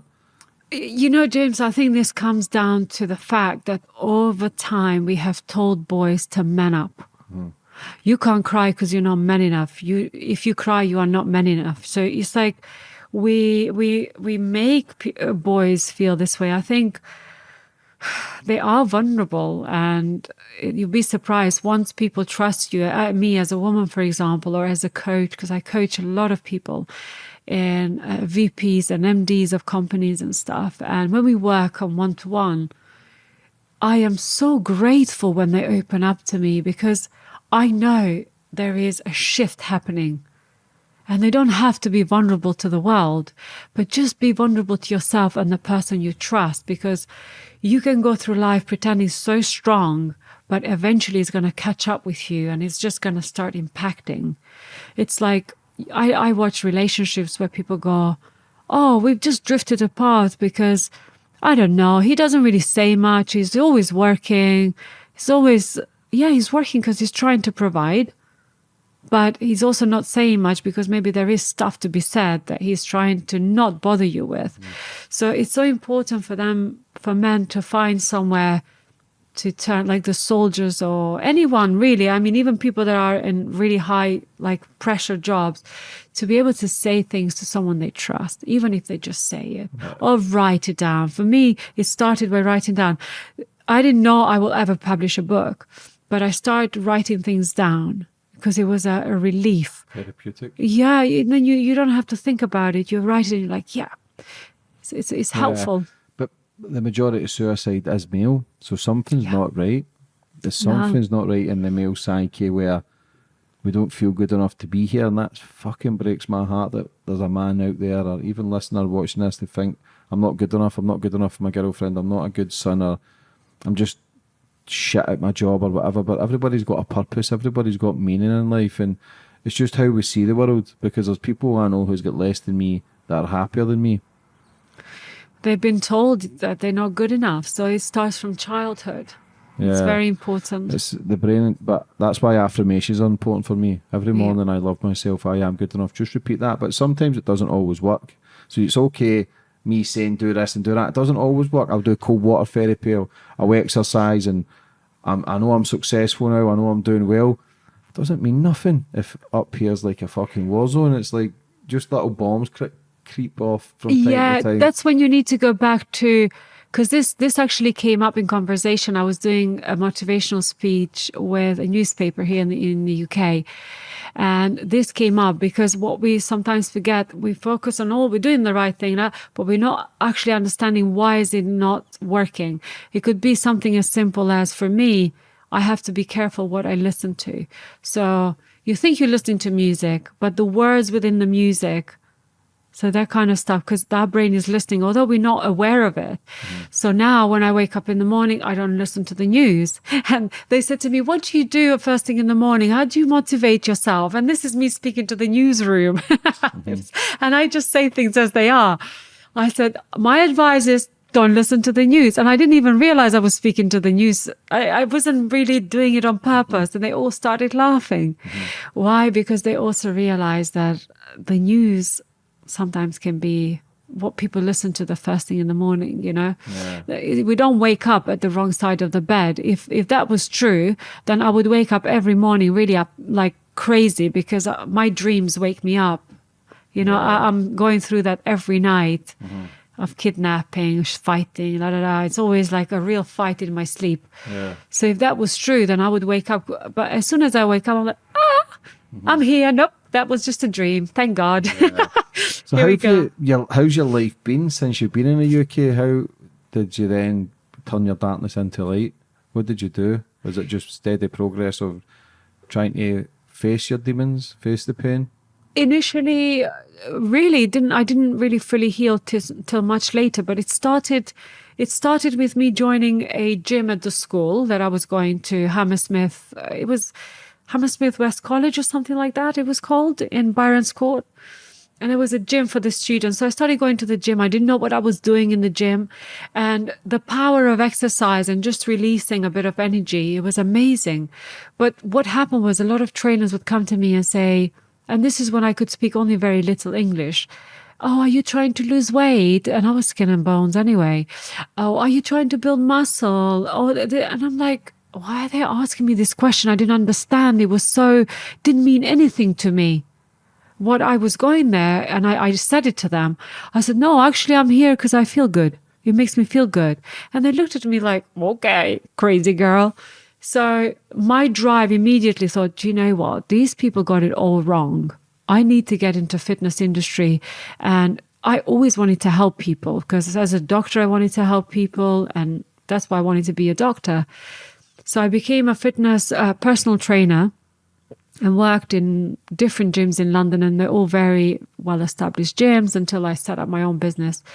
But I always focused on making people feel good in order to see changes. Because unless you can train your client at their max and have heavy lifting, fix their diet, all of this, if they're not mentally happy, and it's not your job to make everyone happy, but it's how you use reverse psychology for them to make those decisions, to make themselves happy, to think happy thoughts, and how they see themselves and how you are with them. And it was working. I became one of the most busiest personal trainers, female trainers in London. I mean, like, I was being recruited by different gyms. They're like, come and work for me. I'm like, nope. And then I was just working for myself. But Jewish community, Muslim community, they all loved me because I'm trustworthy. Did people know your story? They didn't. Nobody knew the story. Only just recently Did the story. Did you feel as if that was a fresh chapter? You could be someone, you will always be yourself, but do you feel as if it was not an escape either, because you've still lived that life, but it was like a new beginnings? But did you feel as if that life didn't exist, or was it always there? You're right. It was almost like a different identity. I had the same name and the last name, but it was a different identity in a sense that I didn't have to talk about it to anyone. Nobody knew. I never wanted people to know. I was so ashamed of what had happened. So I still hadn't healed from the shame. I hadn't forgiven myself. I felt this guilt, the guilt that I walked out of the 2 American police officers' apartment and then I got kidnapped, the guilt of going back home and the suffering that my mom and dad had to go through because of me. So I always blamed myself, and being able to be with these families that had it, what I thought they had it all sorted out, which in external way it did look like they were like multi-billionaires kind of families, and you go into their world from somebody that's come from that, they have no idea who you are. They just love you because you are kind, and you just the way you approach them, and just because you deliver, and they keep you in the family. They're like, okay, you're training my grandpa. Okay, you're training our kids. And they trust you. Once you're in kind of thing. But they had no idea who I was in terms of my history. I just said, I'm from Serbia, and that's it. They never quizzed me or anything. And I never showed signs of distress that I had things going on with me. And that was such a good distraction for me. But I forgot about me. I forgot myself. I completely forgot that number one needed healing. Yes, exercise was helping me. Yes, fixing my face and, with surgery eventually and everything else. Yes, those external stuff. It helped me gain some confidence and look more like me before I got beaten up. But ultimately, my soul, my confidence was like to the ground. It was like non-existent. So it was hard for me initially to start dating men, to date anyone. That whole thing was, I pretty much married second guy that I dated, or third guy that I dated in the UK. Is that like a protection thing, or was it? No, Listen, it could have been love, or were you just craving something to love you? Did you ever crave love, or were you just so distant from it you didn't trust that you could be loved? I never wanted to be with anyone, man or woman. Safer, innit? Yeah, never. Honestly. It's fucking safer. Genuinely. Then I ended up meeting an American guy. We were together for 2 years. He had to go back to the States. Yeah, he was American. I've always got a connection with Americans. I think maybe it was my weakness. I think it was the closest I could get to my 2 American police officers in a spirit world kind of thing. Yeah. And then Matt and I broke up, which was fine. I mean, it was a decision we both made because he moved to the States. I didn't want to go to the States. And then I don't know who was in between Matt and James, but it wasn't that fucking I don't think actually, no, actually someone before Matt, and then Matt was my last. And then I met my husband, James. And what was it? I fell in love with him. He was the most normal person I met in terms of something that I would have picked if I never had war kind of thing. He came from a very humble background, teachers. His parents were teachers. And I didn't know this, but you could just start feeling, I felt familiar side to him. I could relate to him because other guys, for example, Matt was a banker. It was wealthy and completely the opposite of what I was used to.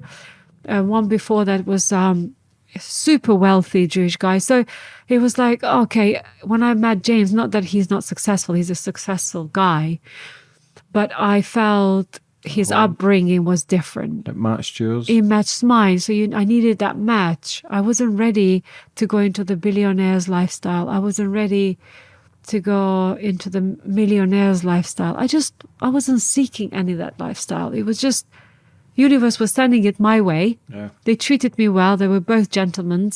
But ultimately, months after splitting up with my American boyfriend, I met James, and it was familiar. We met in the gym. We had this kind of exercise in common. We would run together. He was into Great healthy. Name. Yeah, we love James. Oh, James, I can do magic. I have a tattoo on my arm. Yeah. Your name, I knew I was coming today. So, yeah, we then decided to get married, and we have 2 boys, and yeah, so it's good. Life's good. How is it for the men when you tell them your story? Because some men would think, Fuck, that's heavy. Oh, gosh. Because that's baggage. That's a lot of baggage. You need, and you would need a strong man, because you will go through a lot of healing process and you'll still struggle. So you would need a man to understand that, a man who understands you and Obviously, you bring so many great attributes, but the sadness and the darkness which comes from time to time, which I'd imagine with everybody who struggles, but you would need somebody who can guide that to a place of feeling safe, and that's hard to find. What's it like when you drop that bomb?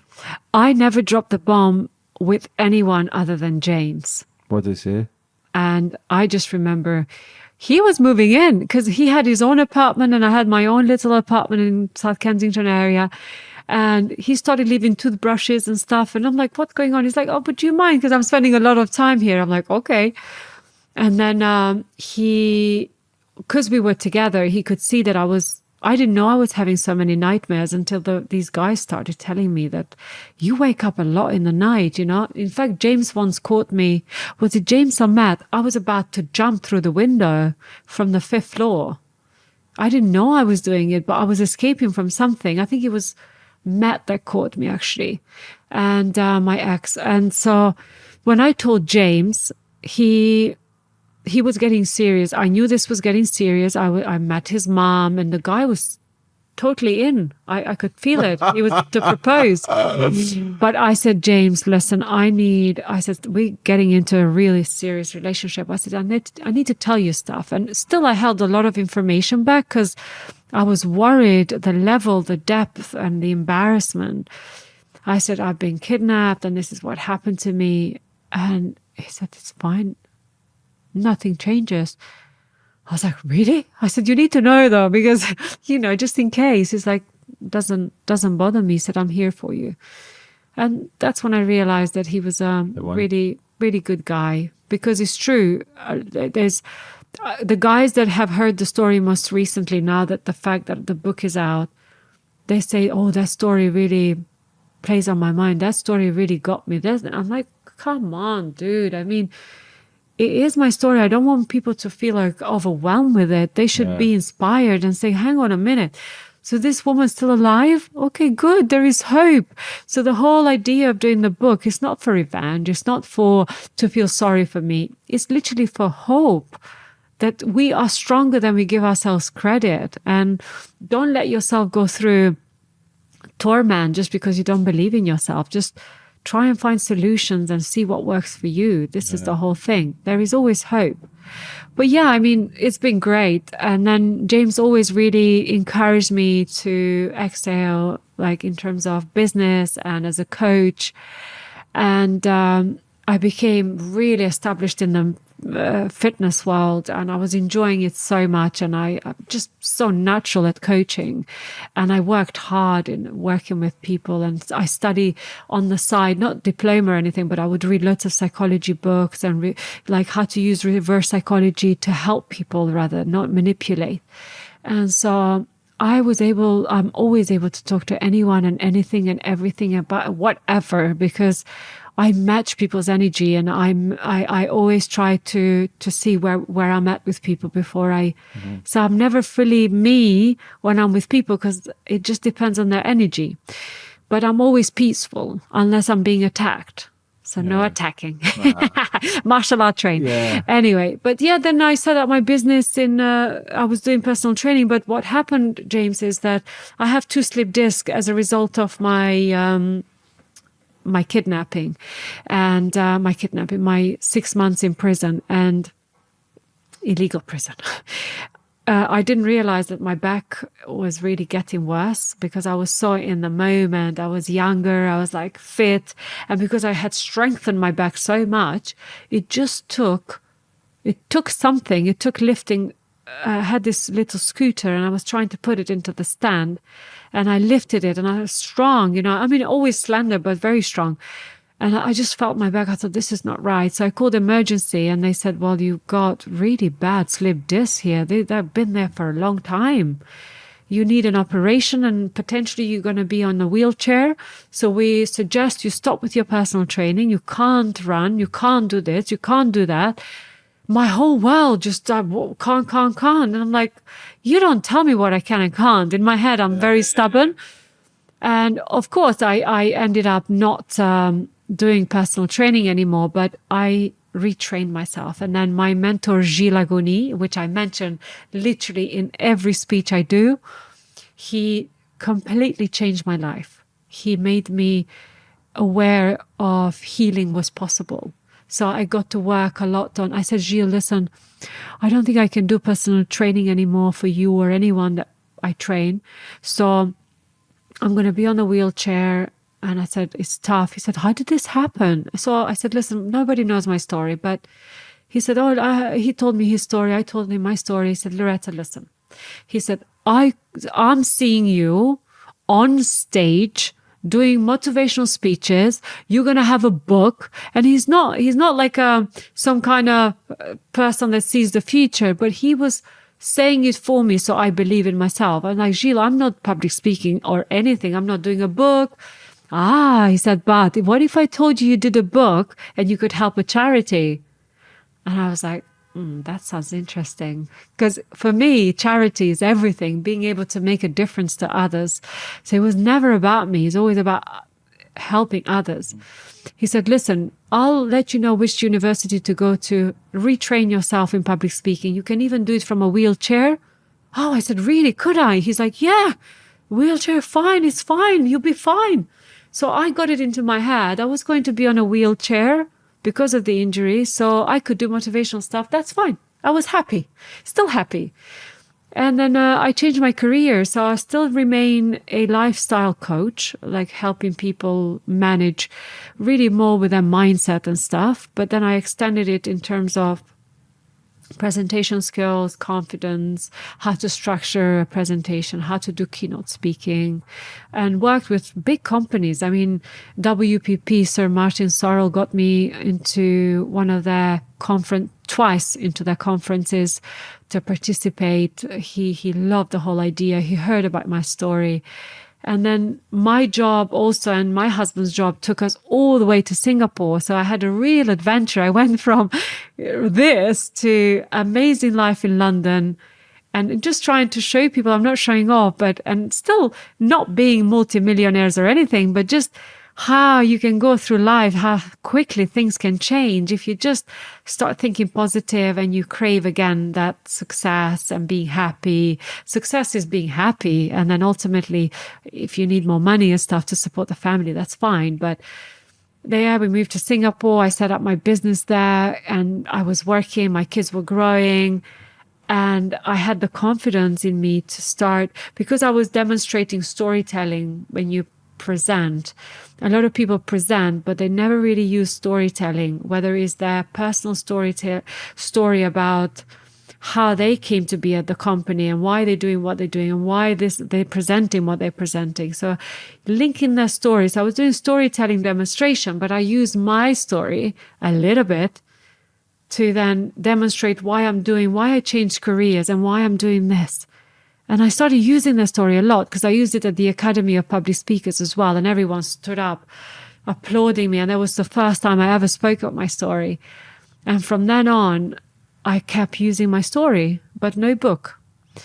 And people were like, have you done a book? And I'm like, oh God, this is, I don't want to do a book. It's like too much. It's too vulnerable. No, everyone was like, you got to do a book. We want to buy a book. And then I said, okay, I got to do a book. So I did a book. And now it's like, oh, you got to do a documentary. I'm like, yep, I'm going to do a documentary. I don't say no to anything now. Film. You got to do a film. Yes. Who do we get to do a film? Hopefully someone that's listening contacts me. I have been approached actually a couple of different filmmakers, but I go with my gut feeling now. So we'll see.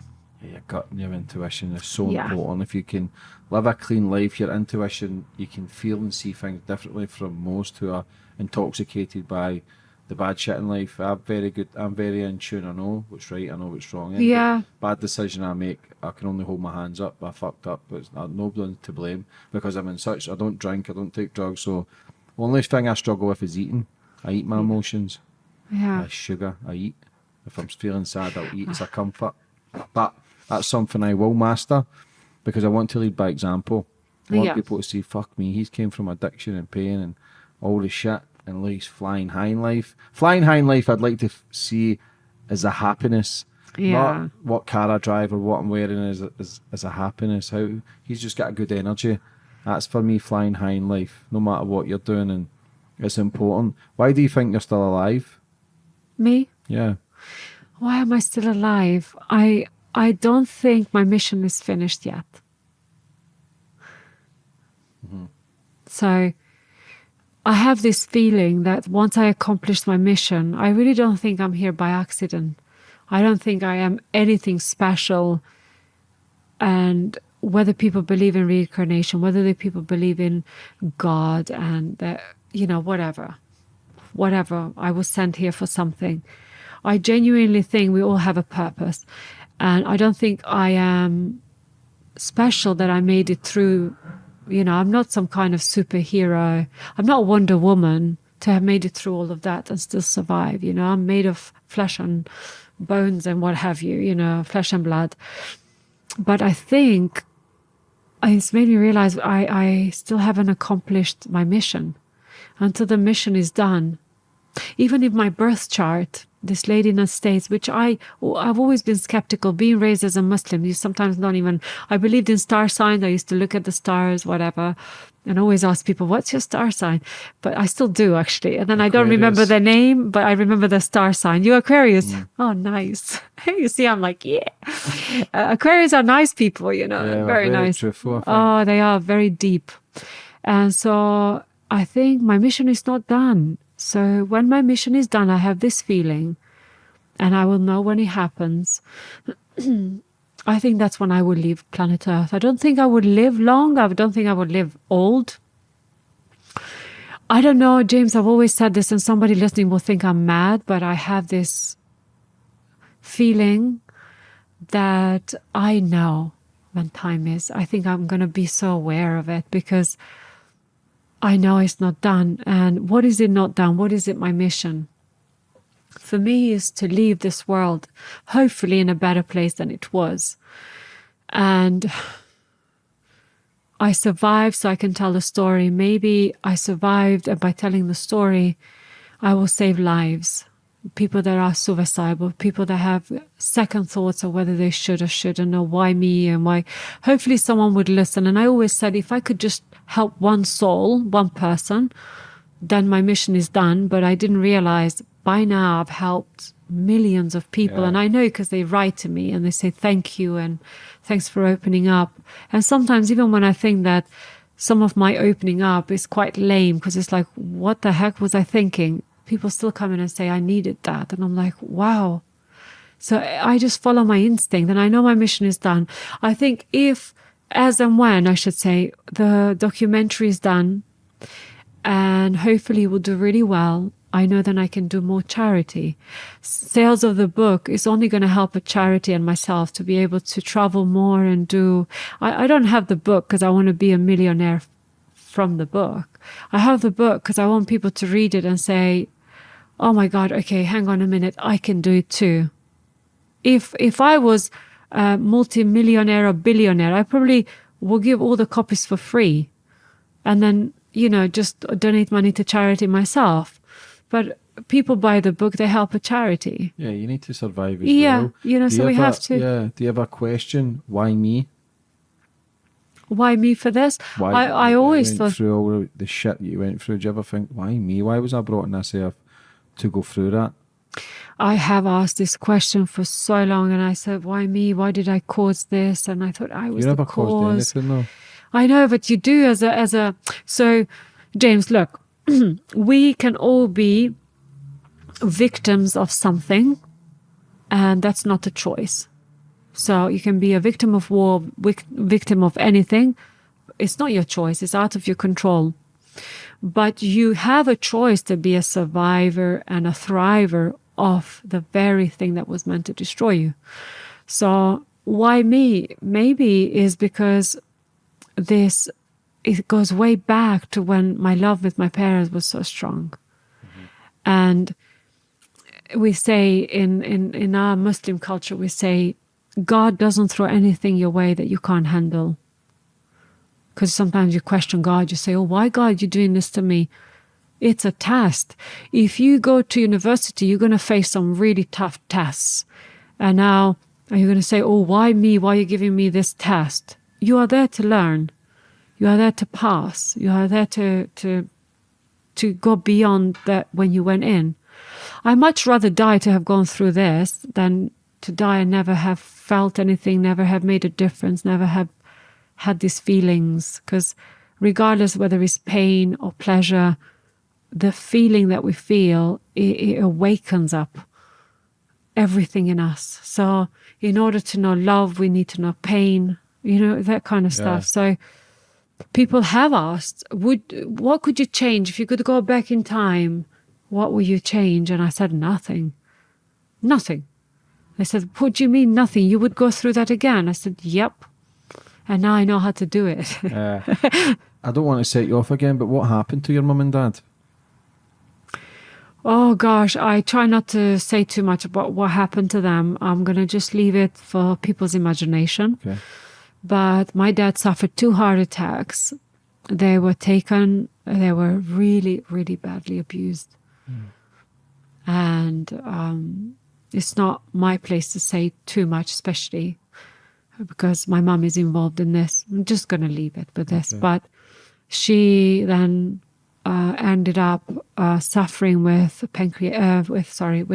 ovarian cancer. Almost died. Luckily, the war had finished, so they caught the cancer on time. She had everything removed. And my dad, 2 heart attacks, which often people don't make it, and he's never had a surgery or anything. And then I asked them the same question after we reunited eventually, after 5 or 6 years, after I became a British citizen, because I couldn't travel to Serbia or anywhere near those countries, because we didn't know how safe it was for me. So I needed to be British in order for the British government to be able to protect me in case I get taken or I get imprisoned, because they didn't know if I was on the wanted list, because I escaped. And so I said to my mom and dad, I said, I would like to know, how did you make it through? I mean, because they told me bits at a time, not everything at once. They said, it's you. So it was always us between each other. Feeling. Yeah, same feeling. And then we cried. And they said, but what about you? Because I never have told them till actually most recently the details of what's gone through. My mom is reading the book now. She's like, oh my God, I'm reading in English. I said, Mom, you speak so many languages. She said, it's so tough. She said, you never opened up to me that much. I said, well, and it must be really tough for her to read the book. Yeah, but your family is so strong, and you not opening up to her fully is a protection for her. Because you're such a good person that you don't even want to give them the pain that you felt, so you bottle it up. I understand that. Yeah. Such a strong bastard, man, and I fucking love you to bits for that, and that's an amazing thing, and you should be proud of everything you've achieved and everything you've overcome and everything that you still do, because the pain and misery is always there. I don't give a fuck how much money we make or how successful we become. The darkness is always there. There's always clouds there hanging over. Yeah. And it's just down to you, okay, am I going to have a dark day, am I going to have a sunshine day? And for me, it's no matter who you are, and your prime example that people can't go on. Who the fuck gets tortured and puts through misery and doesn't know if they can see their mum and dad again, then come to the UK. And I've got to take my hat off to the UK, because that's an amazing thing to be taking people in and helping them and giving them healthcare and work, and that's you've got to give credit where credit's due. That's what I believe in. If people are genuinely coming over for a better life, then by all means fucking accept them. I don't accept the people who are coming over here and causing torture and pain and more destruction, because the UK is already on its ass. Yeah. But if people are willing here to make it a better place and work hard and bring goodness to it, by all means, of course, come anywhere you want. But because the UK, there's plenty of people here immigrate, there's plenty of people here do things, and if we talk about the British Army, they've invaded nearly every other fucking country. They've caused so much destruction and pain. Do you know what I mean? If everybody could think a healthier, happier life, the world would be amazing, but it's not. See, because you've in photos with Tom Hardy and stuff, do you do like Muay Thai and MMA? Ah, Tom Hardy. Yeah. Oh, He's God. got a great story. He's unbelievable. I gave Tom my book. I met him. He came for a it was a guy from the States, actually, Tom, which has become my friend. And, this is why I do my story, because I reached out to Tom DeBlas. He's based in the US. He teaches jiu-jitsu. And I said, Tom, you're doing a seminar in London and I'm a bit delayed buying a ticket at our academy at Roger Gracie. I said, I would really love to attend. I said, your technique and just the way you are, the way you support the soldiers, the charity reorg. I said, I really want to be there. He said, I will get you in.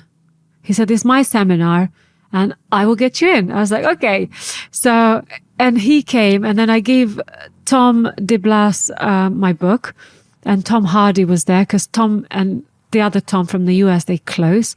But Tom Hardy also trains with my friend Tommaso. He's a Polish guy, and they've got an academy in Richmond. And so I know where Tom trains all the time, but it was just, the timing was just perfect. I didn't get into the depth of what Tom has been through, Tom Hardy.